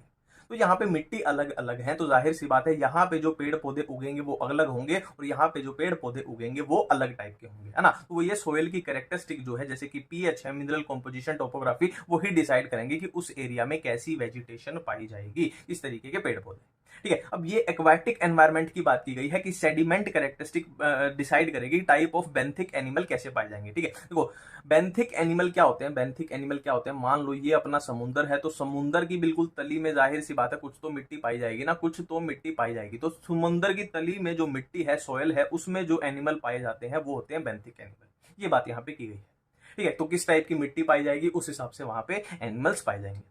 नेक्स्ट है response to abiotic factor. यहां पे अपने को 4 चीजें पढ़नी है, रेगुलेट, कंफर्म, माइग्रेट, सस्पेंड, ठीक है। अब यहाँ पे एनसीईआरटी में बिल्कुल साफ साफ लिखा हुआ है कि अगर स्ट्रेसफुल कंडीशन लोकलाइज्ड है या फिर शॉर्ट ड्यूरेशन के लिए है, लोकलाइज्ड है या फिर शॉर्ट ड्यूरेशन के लिए है, तो ये दोनों का इस्तेमाल होगा, वरना ये अपने नेचुरल ये वाले तो है ही। और ग्राफ की बात की जाए, ये अपना एनसीईआरटी का ग्राफ है कि इंटरनल लेवल और एक्सटर्नल लेवल, ठीक है। तो यहाँ पे देखने से ही पता लग रहा है कि रेगुलेटर्स कौन से हैं, रेगुलेटर्स कौन से हैं, कि उनको एक्सटर्नल एनवायरनमेंट का फर्क ही नहीं पड़ रहा, चेंज हो या ना हो, इनका इंटरनल लेवल जो है वो हमेशा सेम रहेगा। जबकि कन्फर्मर की बात करें, कन्फर्मर की बात करें तो जैसे जैसे एक्सटर्नल चेंज हुआ वैसे वैसे इनका इंटरनल चेंज होता गया। पार्शियल रेगुलेटर तो होना, पार्शियल हाफ से नाम से पता लग जाएगा, आधा ऐसा आधा ऐसा, सिंपल है, ठीक है। और पार्शियल रेगुलेटर के बारे में यहाँ पे कुछ दिया नहीं हुआ है, बस ग्राफ में ही है, ठीक है। अब बात करते हैं हम रेगुलेटर्स क्या है, कन्फर्मर्स क्या है। रेगुलेटर क्या है, जिनका इंटरनल एनवायरनमेंट एक्सटर्नल के साथ चेंज नहीं हो रहा, मतलब ये अपना इंटरनल मेंटेन कर पा रहे हैं। जबकि जबकि कन्फर्मर का इंटरनल जो एनवायरनमेंट है एक्सटर्नल के साथ चेंज हो रहा है, मतलब ये मेंटेन नहीं कर पा रहे हैं, ठीक है। तो क्या है, रेगुलेटर क्या होगा, can maintain constant internal environment, ठीक है। और ये क्या है, can not maintain constant internal environment, है ना, जैसे बाहर का चेंज हुआ वैसे हो जाएगा, ठीक है। अब मेरी एक बात याद करो, मैंने बोला था कि जो सुपीरियर चीजें होती है ना, देखो ये क्या है, सुपीरियर चीज है, जाहिर सी बात है कि अंदर का हमारा स्टेबल है। तो जो सुपीरियर चीजें होती हैं वो सब नहीं अफोर्ड कर पाते, वो कुछ लोग ही अफोर्ड कर पाते हैं, ठीक है। तो यही यहाँ पे बात बताई गई कि 99% एनिमल्स एंड नियरली सारे प्लांट्स कैसे होंगे, कन्फर्मर्स होंगे। अब देख लो सिर्फ 1% एनिमल लगभग ऐसे बच गए, और कुछ इन्वर्टिब्रेट्स जो कि क्या है, अपने रेगुलेटर्स होंगे। और रेगुलेटर में जो आपको खास खास याद रखना है कि सारे बर्ड्स एंड सारे मैमल्स जो है वो रेगुलेटर्स होते हैं, और कुछ इनवर्टिब्रेट और कुछ लोअर वर्टिब्रेट होते हैं। बट यहाँ पे क्वेश्चन क्या बनेगा कि all birds and all mammals are regulator, है ना। 99% वही बात है, जैसे फॉर एग्जांपल गर्मी का मौसम है, तो गर्मी के मौसम में अपने ही देश में देख लो आप कितने लोगों के घरों में एसी है, सब नहीं लगवा सकते, है ना। 99% नहीं लगवा सकते, 1% जिनके पास बहुत ज्यादा पैसा है वो लगवा लेते हैं, ठीक है। अब नेक्स्ट बात हम करते हैं किसकी, माइग्रेशन की बात हम करते हैं। देखो माइग्रेशन क्या है, देखो मैंने क्या बोला था कि अगर अगर प्रॉब्लम जो स्ट्रेसफुल कंडीशन है वो लोकलाइज्ड है या फिर शॉर्ट ड्यूरेशन के लिए है तो किसका इस्तेमाल होगा, माइग्रेशन का और सस्पेंशन का।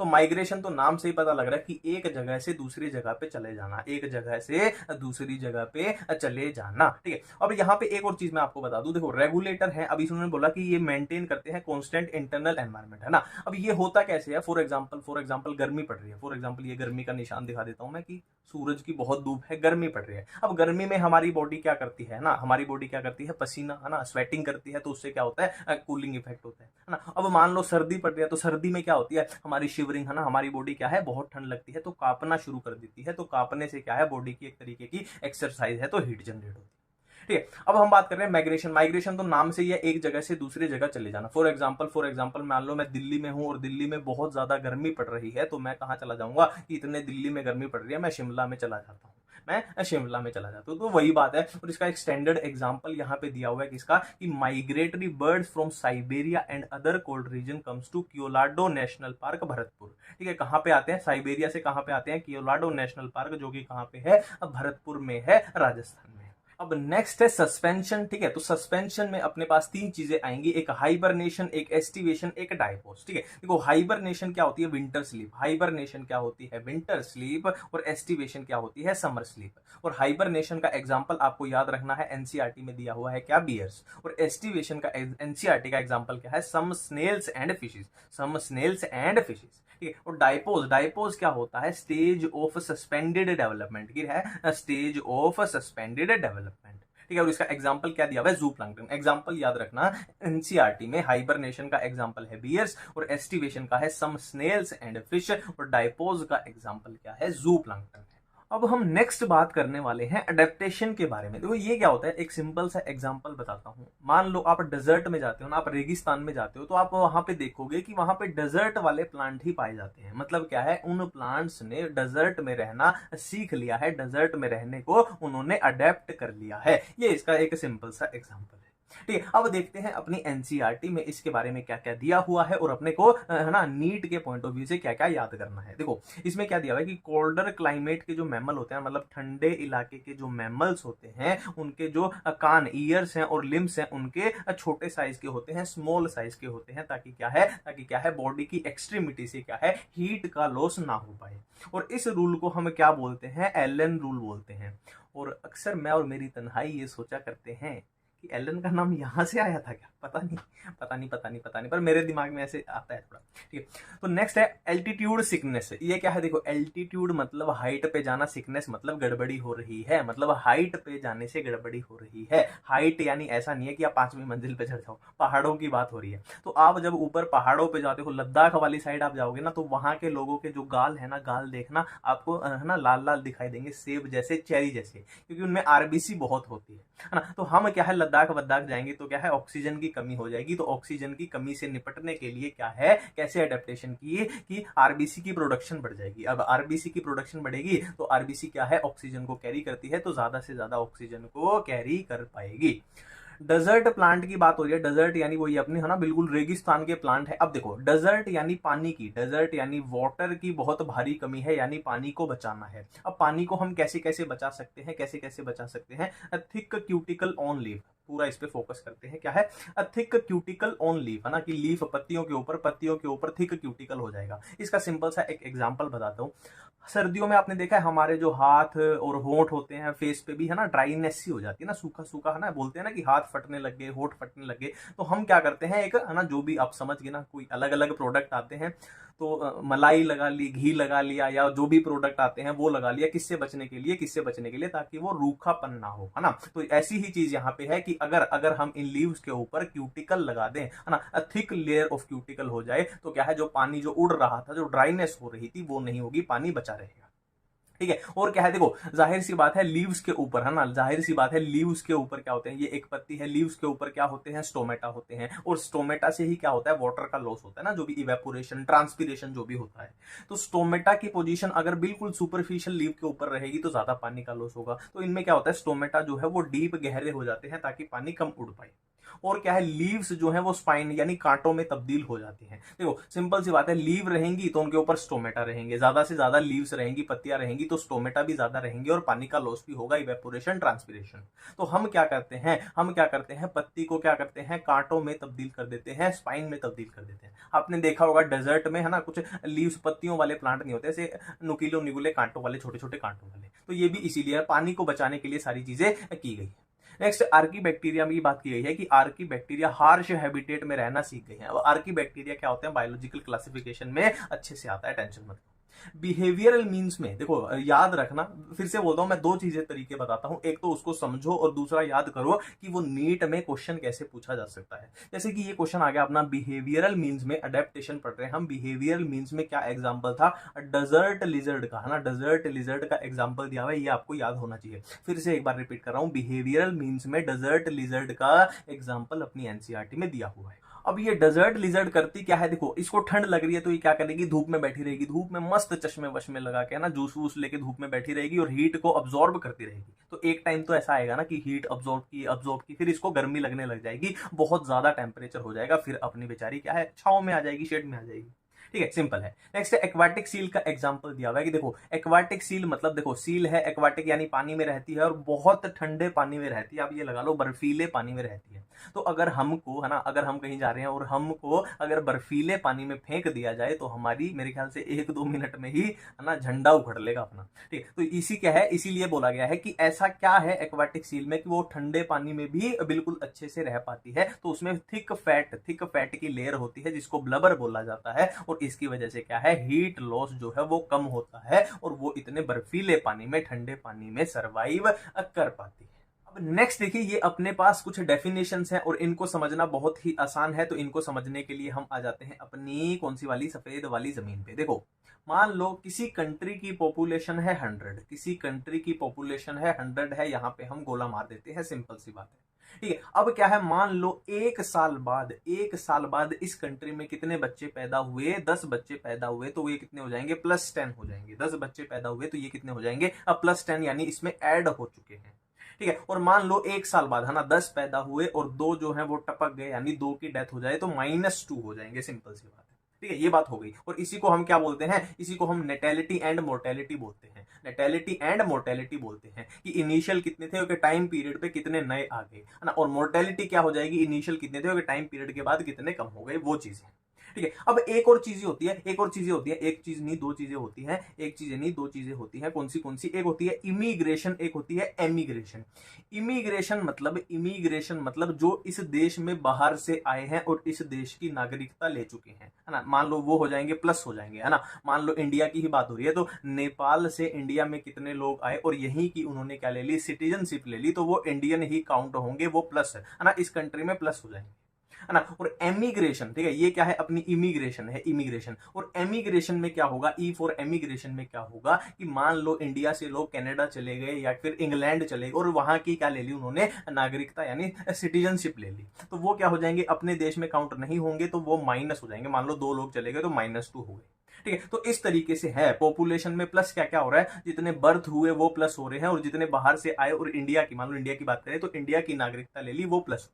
माइनस कौन से हो रहे हैं, जो टपक गए यानी जिनकी डेथ हो गई वो माइनस हो गया, और माइनस कौन सा हुआ, जो अपने देश से बाहर चला गया, यानी ना मान लो दूसरे देश की उसने क्या ले ली, नागरिकता ले ली, तो वही सब लिखा हुआ है। और वही ये डायग्राम अपना दिखाता है पॉपुलेशन डेंसिटी। ठीक है, नेटेलिटी क्या है, जन्म कितनों का हुआ, ये क्या है, प्लस है ना। मोर्टेलिटी यानी डेथ कितनों की हुई, ये माइनस है। ठीक है, इमिग्रेशन यानी ऐड हो गई, प्लस है। एमिग्रेशन यानी निकल गए, ये माइनस है। ठीक है, अब ये देखो, ये आपको डायग्राम ऐसे का ऐसे याद होना चाहिए, ये जो भी दिया हुआ है। ठीक है, अब इसको याद करने की मैं सिंपल सी आपको ट्रिक बताता हूं, देखो एक्सपेंडिंग में क्या है, एक जो ब्रिक है, ब्रिक यानी ईंट ले लो, है ना, ये एक ईंट है, ये दूसरी ईंट, ये तीसरी ईंट, ये चौथी ईंट है ना, इस तरीके से देख लेते हैं। तो एक्सपेंडिंग नाम से ही पता लग रहा है कि एक्सपेंडिंग यानी एक जो ईंट है, एक जो पत्थर है वो बहुत ज्यादा एक्सपेंड कर जाएगा, और ये देखते ही आपके दिमाग में अब स्ट्राइक कर जाएगा एग्जाम में कि एक्सपेंडिंग ये। ठीक, और स्टेबल देखो, स्टेबल यानी दो जो पत्थर हैं वो बिल्कुल सेम साइज के हैं, तो एक्स्ट्रा स्टेबिलिटी प्रोवाइड करें। मैं ट्रिक बता रहा हूं आपको याद करने की। देख लो, आप किसी में भी दो पत्थर सेम साइज के नहीं है, स्टेबल वाले में दो पत्थर सेम साइज के हैं, तो दो पत्थर सेम साइज के हैं तो ये मिलके एक्स्ट्रा स्टेबिलिटी प्रोवाइड कर रहे हैं, तो ये स्टेबल हो जाएगा। डेक्लाइनिंग में क्या है, देखो बीच में सबसे बड़ा पत्थर है, बीच में सबसे बड़ा पत्थर है, और ये इस साइड भी क्या है, कम हो रही है, डेक्लाइन हो रही है, इस साइड भी क्या है, डेक्लाइन हो रही है, कम हो रही है। ये सिंपल सी ट्रिक। ठीक है, नेक्स्ट बात करते हैं हम ग्रोथ की। देखो ग्रोथ अपने पास दो टाइप की आएगी, एक आएगी एक्सपोनेंशियल ग्रोथ, एक आएगी लॉजिस्टिक ग्रोथ। नाम से ही कवर हो रहा है, एक्सपोनेंशियल ग्रोथ मतलब चीजें एक्सपोनेंशियली बढ़ जाएंगी, और लॉजिस्टिक का मतलब है लॉजिक वाली, लॉजिस्टिक का मतलब है लॉजिक वाली। अब इसका मतलब समझेंगे। देखो एक्सपोनेंशियल ग्रोथ में क्या है, रिसोर्सेज आर अनलिमिटेड है। ये ऐसा बोला जाए, मान लो है ना, मान लो ये एरिया है और इसमें एरिया में कुछ जानवरों को छोड़ दिया, कुछ एनिमल्स को छोड़ दिया और उनको अनलिमिटेड रिसोर्स दे दिए गए, तो उन्होंने क्या बोला है कि इस पर्टिकुलर एरिया में उन एनिमल्स की क्या हो जाएगी, एक्सपोनेंशियल ग्रोथ हो जाएगी। देखो टाइम के साथ क्या है, पॉपुलेशन जो है वो बढ़ती जाएगी, बढ़ती जाएगी, बढ़ती जाएगी, एक्सपोनेंशियली बढ़ती जाएगी। बट फिर क्या है, कुछ समझदार लोग आए, उन्होंने बोला कि ऐसा नहीं होता है, ऐसा रियल लाइफ में नहीं होता है, और ऐसा हुआ भी अगर तो पॉपुलेशन क्रैश हो जाएगी।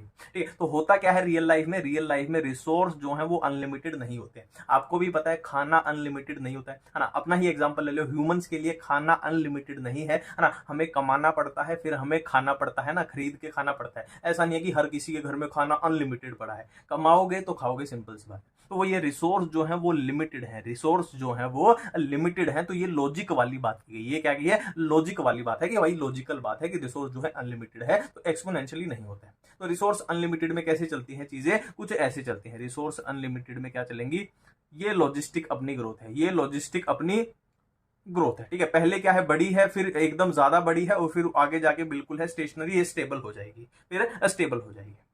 ठीक है, कुछ इस तरीके से चीजें चलती हैं। देखो ये चीजें हैं, ये दो चीजें मैं बता दूं, ये डायरेक्ट आपसे क्वेश्चन पूछ लिया जाएगा। एक ये इक्वेशन आपको एक्सपोनेंशियल ग्रोथ वाली, और एक ये लॉजिस्टिक ग्रोथ वाली, ये ऐसे की ऐसे याद होनी चाहिए। डायरेक्ट क्वेश्चन इससे पूछ लिया जाता है, ये एक्सपोनेंशियल वाली और ये है लॉजिस्टिक वाली। अब देखो इस चैप्टर का लास्ट अपना टॉपिक है क्या, पॉपुलेशन इंटरेक्शन। और पॉपुलेशन इंटरेक्शन के लिए आपके सामने अभी एक वीडियो का प्रसारण होने जा रहा है, पढ़ने जा रहे हैं पॉपुलेशन इंटरेक्शंस। ठीक है, इसमें कौन से हमें पढ़ने हैं, mutualism, competition, predation, parasitism, commensalism, amensalism. ठीक है, और ये क्या है बेसिकली दिखाया हुआ है। देखिए म्यूचुअलिज्म में क्या है, दोनों स्पीशी का फायदा होगा, कंपटीशन में दोनों का नुकसान होगा, प्रीडेशन में एक का फायदा एक का नुकसान, पैरासिटिज्म में एक का फायदा एक का नुकसान, कमेंसलिज्म में एक का फायदा होगा और दूसरे को कोई भी फर्क नहीं पड़ेगा। अमेंसलिज्म में क्या है, एक का नुकसान होगा और दूसरे को कोई भी फर्क यहां पे नहीं पड़ेगा। ठीक है, अब बारी बारी से पढ़ते हैं। तो सबसे पहले हम पढ़ना चाहते हैं क्या, प्रीडेशन पढ़ना चाहते हैं। प्रीडेशन मतलब क्या है, प्रीडेशन क्या है, मान लो हिरण भाग रहा है और शेर आया और शेर ने उस हिरण को खा लिया। तो इसका प्रीडेशन का पहला काम तो यही है कि भाई एनर्जी ट्रांसफर हो रही है। मान लो घास है, घास में जो एनर्जी है वो हिरण ने खाया तो हिरण में चली गई, हिरण को शेर ने खाया शेर में चली गई। तो इस तरीके से एनर्जी ट्रांसफर हो रही है, वो तो इसका फंक्शन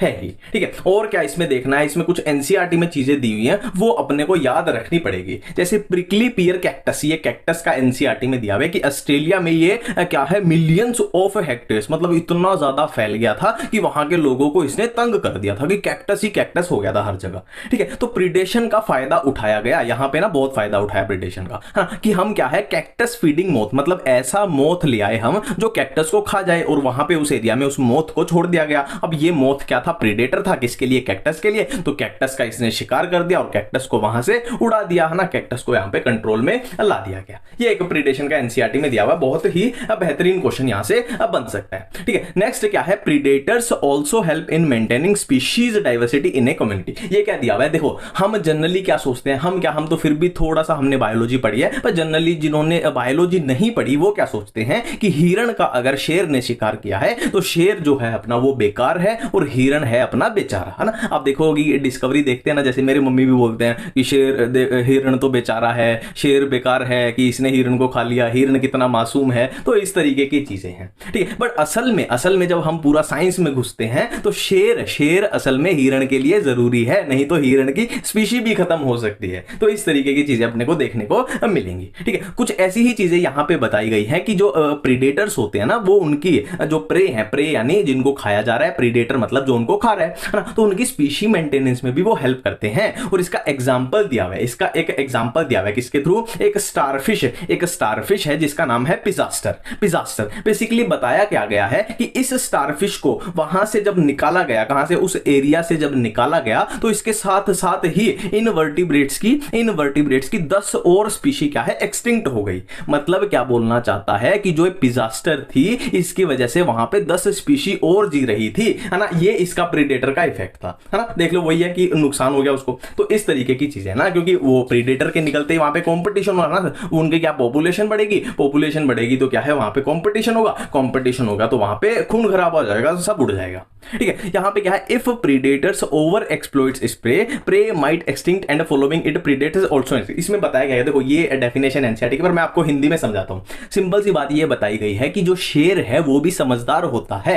मतलब ऐसा नहीं है कि उसका पेट भरा हुआ है फिर भी वो हिरण उसके सामने है उसको मार देगा, नहीं। उसका पेट भरा हुआ है तो उसके सामने भी हिरण आ जाए तो जनरली वो उसको नहीं मारता, क्योंकि उसमें भी समझ है, वो भी समझदार है कि अगर मैं ऐसे बिना बात पे शिकार करता जाऊंगा तो हिरण भी तो, है ना, हिरण जो है वो भी तो एक्सटिंक्ट हो जाएंगे, और हिरण अगर एक्सटिंक्ट हो जाए तो मैं खाऊंगा क्या, तो मैं भी एक्सटिंक्ट हो जाऊंगा। तो बेसिकली वो समझदार होते हैं। जब भूख लगती है, जितनी भूख लगती है उतना ही शिकार करते हैं, बिना बात। ऐसे नहीं है कि जैसे ह्यूमंस की तरह ना, ह्यूमन क्या कर रहे हैं कि जितना चाहिए उससे ज्यादा पेड़ काट दिए, फॉरेस्ट काट दिए, तो वो चीजें अल्टीमेटली नुकसान ही करती है। तो हमसे समझदार तो बेचारे जानवर होते हैं। हम क्या अपने घरों में भर भर के भर लो, है ना, जरूरत से ज्यादा। तो ये चीजें गलत है। ठीक है, अब यहां पे डिफेंस की बात की गई है। हम पहले एनिमल्स के डिफेंस देखेंगे, फिर प्लांट के देखेंगे। डिफेंस कैसे कि अगर मान लो मैं कोई एनिमल हूं और मेरे को कोई मारने आ रहा है, तो मैं किस तरीके के अपने अंदर चेंजेस लाऊं कि जो मेरे को मारने आ रहा है, मेरे को खाने आ रहा है, वो मेरे को ना खा पाए। हाँ, तो इस तरीके से कैमोफ्लेज का एग्जांपल दिया हुआ है ना। देखो गिरगिट होता है जैसे,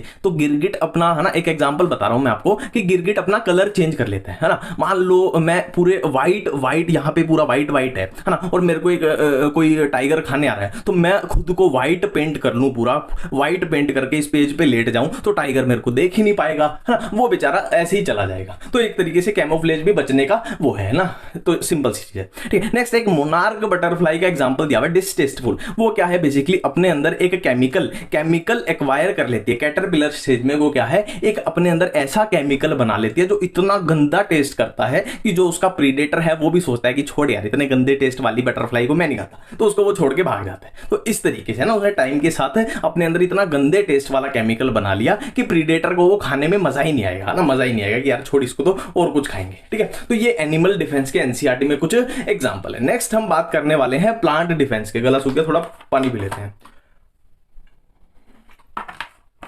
ठीक है, तो अब बात करने वाले हम प्लांट्स के डिफेंस के बारे में। एनिमल्स का तो हमने देख लिया कि हाँ भाई कैमोफ्लेज, कलर चेंज कर लेंगे, डिसटेस्टफुल हो जाएंगे। प्लांट क्या करेंगे, थॉर्न्स, ये सबसे बिल्कुल ही अपने को देखने को भी मिल जाएगा। मान लो किसी प्लांट को, किसी पौधे को एनिमल्स बार बार आके खा जाते हैं, बैंड बजा देते। तो उस प्लांट ने क्या किया, कांटे उगा लिए अपने ऊपर कि अब आओ और खा के दिखाओ, तुम्हारी ऐसी तैसी कर दूंगा। जैसे अकेशिया, कैक्टस है, तो इनके ऊपर कांटे होते हैं, कोई इनको खा ना पाए। ठीक है, एक तरीके का डिफेंस मैकेनिज्म है। कैलोट्रोपिस है, आपने देखा भी होगा कैलोट्रोपिस, वैसे सबने देखा होगा ना, गूगल पे भर के देखना कैलोट्रोपिस क्या होता है, सबने देखा होगा। तो ये क्या है, इसके अंदर कार्डियक ग्लाइकोसाइड, ये बेसिकली अपने अंदर जहर बना लेता है कि जो भी कैटल, गोट इसको खाने आएगी कि मैंने जहर बनाया हुआ है, तुम्हारे में दम है तो खा के दिखाओ, तो ये इस तरीके से बच जाता है। ठीक है, और क्या है, जैसे कि देखो प्लांट्स के अंदर वैसे निकोटीन, कैफीन ह्यूमन अपने लिए यूज करते हैं, बट प्लांट्स ने ये चीजें अपने डिफेंस के लिए बनाई थी। जैसे निकोटीन है, कैफीन है, क्यूनिन है, ओपियम है, ये सब चीजें प्लांट ने अपने डिफेंस के लिए बनाई थी। पर ह्यूमन थोड़े समझदार निकले, उन्होंने निकोटीन, कैफीन को किसी और यूज में ही उड़ा दिया। ठीक है, नेक्स्ट हम बात करने वाले हैं पैरासिटिज्म के बारे में, है ना, पैरासाइट्स के बारे में हम पढ़ने वाले हैं। तो इसमें हम देखेंगे एक्टोपैरासाइट्स देखेंगे, एंडोपैरासाइट देखेंगे, एनसीईआरटी में इनके कौन से एग्जांपल दिए हैं वो भी हम देखेंगे। ठीक है, एक्टोपैरासाइट नाम से ही कवर हो रहा है। एक्टो मतलब जो एक्सटर्नल सरफेस पे रहेंगे, है ना, ऐसे पैरासाइट्स जो अपने होस्ट के एक्सटर्नल सरफेस पे रहेंगे और वहां पे सर्वाइव करेंगे। जैसे lice on humans, ticks on dog, marine fish and ectoparasite copepods, और क्या है, Cuscuta on other plant. Cuscuta क्या होती है, अपनी जो अमर बेल होती है, अमर बेल क्या है, दूसरे प्लांट के ऊपर रहेगी, उनसे न्यूट्रिशन लेती रहेगी ना, उसके एक्सटर्नल बाहर वाली साइड रहेगी। तो ये एक्टोपैरासाइट के एग्जांपल है। सिंपल है, ये तो बच्चों वाली बातें हैं, सबको पता ही होती है, सिंपल सी बात है। ठीक है, अब नेक्स्ट हम बात करते हैं किसकी, एंडोपैरासाइट्स के बारे में, कि जो अंदर वाली साइड रहेंगे, अंदर जैसे लीवर, किडनी, लंग्स, आरबीसी, इनमें, है ना, those that live inside the host body at different sites, है ना। जैसे लीवर के अंदर है तो एंडो ही हो गया, सिंपल सी बात है, बॉडी के अंदर घुसा हुआ है, किडनी में है, बॉडी के अंदर घुसा हुआ है। ठीक है, ये सिंपल सी बात है। ठीक है, ये क्या क्या है, life cycle of endoparasites are more complex because of their extreme specialisation. ये सिंपल सी लॉजिक से ही समझ आ रहा है कि मान लो कोई पैरासाइट हमारे हाथ पे है या बालों में है तो उसकी लाइफ साइकिल तो सिंपल ही होगी ना, बाहर ही पड़ा है, और यहाँ पे अंदर है तो उसको डिफरेंट चीजों से गुजरना पड़ेगा, है ना। जैसे वो कभी ब्लड से जा रहा है, जैसे हमने मलेरिया में पढ़ते हैं ना, मलेरिया में कभी ब्लड से जा रहा है, कभी लीवर में चला गया, कभी वो मॉस्किटो के स्लाइवा में चला, तो बहुत सारी चीजों से गुजरना पड़ता है। तो सिंपल सी बात है, उसकी लाइफ साइकिल कॉम्प्लेक्स है और स्पेशलाइजेशन भी उसमें आ जाएंगे, ठीक है। अब नेक्स्ट एक ब्रूड पैरासिटिज्म का एग्जांपल यहां पे दिया हुआ है, किसके बारे में, कोयल और कौवे के बीच में, कुक्कू एंड क्रो, कोयल और कौवे के बीच में होता क्या है, बेसिकली जो कोयल होती है उसके अंडे बिल्कुल सिमिलर दिखाई पड़ते हैं किसके, कौवे के साथ, है ना। तो कोयल तो है समझदार, है ना, देखो बोलता मीठी है, ये कोयल क्या है, अपनी मीठी मीठी बोलती है पर धोखेबाज होती है, और कौवा बोलता बेकार है पर ये अच्छा होता है, ठीक है। तो कोयल क्या करती है, वो क्या देखती है कि भाई कौवे के अंडे भी मेरे जैसे हैं, तो वो अपने अंडे को उठा के कौवे के घोंसले में रख देती है। हाँ, देख लो कितनी कामचोर है, खुद पूरा दिन गाना गाती रहती है और ये कौवा क्या है, उसके अंडों को बेचारा न्यूट्रिशन देता रहता है। तो एक तरीके की ब्रूड पैरासिटिज्म है, ठीक। अब नेक्स्ट हम बात करने वाले हैं कंपटीशन के बारे में। तो कंपटीशन के बारे में पहली बात तो यही है कि भाई दोनों स्पीशी का क्या होगा, नुकसान होगा। इसका एक सिंपल सा एग्जांपल बताता हूं, देखो मान लो यहां बीच में ये फूड पड़ा हुआ है, और ये एक एनिमल इधर से भाग के आ रहा है और ये दूसरा एनिमल दोनों स्माइल कर रहे हैं, वो मेरी गलती नहीं है, ठीक है। तो ये एक एनिमल इसको खाने के लिए इधर से भाग के आ रहा है, ये एक एनिमल इसको खाने के लिए इधर से भाग के आ रहा है, तो यहां पे दोनों में क्या होगी, फाइट होगी, मैं खाऊंगा, इसको भी चोट लगेगी, दोनों क्या हो गए, इंजर्ड हो गए, दोनों का क्या हो गया, नुकसान हो गया, ठीक है। अब अपनी एनसीईआरटी में कंपटीशन के बारे में जो भी साइंटिफिकली लिखा हुआ है उसको मैं आपको इन्हीं की हेल्प से समझा दूंगा और बहुत अच्छे तरीके से समझ में आएगा, ठीक है। तो कंपटीशन की जो पहले डेफिनेशन मानी जाती थी वो क्या थी कि भाई दो क्लोजली रिलेटेड स्पीशी है ना, ये दोनों स्पीशी क्या है, आपस में क्लोजली रिलेटेड है। देखो ये भी रेड कलर की है, ये भी रेड कलर की है, ठीक है। और इनके बीच में क्या पड़ा हुआ है, लिमिटेड फूड पड़ा हुआ है। अब इस लिमिटेड फूड को पाने के लिए ये जो क्लोजली रिलेटेड स्पीशी हैं आपस में फाइट करेंगी, इसी को हमने क्या बोला, कंपटीशन बोला, ठीक है। पर यहां पे आगे इसमें क्या है डेफिनेशन, ये बहुत पुरानी डेफिनेशन है, इसमें क्या है थोड़ी मॉडिफिकेशंस होती गई। क्या बोला गया कि ऐसा जरूरी नहीं है कि ये फूड लिमिटेड हो तभी कंपटीशन होगा, अनलिमिटेड फूड हो तब भी इनमें कंपटीशन हो सकता है। उसके क्या रीजन है, देखो फॉर एग्जांपल ये 11 बजे, मान लो ये यहां पे है ना, ये 11 बजे खाना खाने आया, ये भी 11 बजे ही यहां पे पहुंच गया, इसने इसको देखा, इसने इसको देखा, एक दूसरे की नजरें भिड़ी तो एक दूसरे में क्या हो गई, लड़ाई हो गई बिना बात पे, है ना, एक दूसरे से दुश्मनी मोल ले ली, है ना। इन्होंने ये सोचा ही नहीं कि भाई खाना तो अनलिमिटेड है, तू भी खा ले मैं भी खा लूं, नहीं, इन्होंने एक दूसरे को देखा और लड़ गई, है ना। अगर ये 11 बजे खाना खाने आए और चला जाए, ये शाम को 4 बजे आए चला जाए, तो कितनी अच्छी बात हो जाए, है ना। फूड तो बहुत सारा है, लिमिटेड होता तब तो बात समझ भी आती है, ठीक है। तो ये कुछ इस तरीके की चीजें। और क्या चीजें बोली गई कि अगर स्पीशीज अनरिलेटेड भी हो, ये रेड कलर की, ये ब्लैक कलर की, तो भी इनमें क्या है, सेम फूड के लिए फाइट कंपटीशन हो सकता है ना। इसको भी ये खाना है, इसको भी ये खाना है, तो ये क्या है, इस पे यहां पे लड़ाई कर देंगे, ठीक है। तो कंपटीशन की जो बेस्ट डेफिनेशन वो क्या समझ में आई, कि एक स्पीशी की प्रेजेंट में, है ना, देखो मेरी बात सुनना, एक स्पीशी की प्रेजेंट में अगर किसी दूसरे स्पीशी के खाने पे फर्क पड़ रहा है तो उसको हम कंपटीशन का नाम दे रहे हैं, ठीक है। एक स्पीशी की प्रेजेंस में अगर किसी दूसरे स्पीशी के खाने पे फर्क पड़ रहा है तो उसी को हमने क्या बोल दिया, कंपटीशन। चाहे वो क्लोजली रिलेटेड है, चाहे फूड अनलिमिटेड है, चाहे लिमिटेड है, चाहे अनरिलेटेड है, कोई फर्क नहीं पड़ता, सिंपल डेफिनेशन बना दी, ठीक है। अब कंपटीशन में आगे क्या दिया मैं, एनसीईआरटी में जो अपने एग्जांपल दिए मैं वो ये दिए मैं, एबिंगडन टोर्टोइज क्या है, एक्सटिंक्ट होते थे, क्यों, गोट की वजह से, क्योंकि टोर्टोइज जो खाना खाते थे वो सारा गोट ने खत्म कर दिया, तो टोर्टोइज को भी निपटना पड़ा,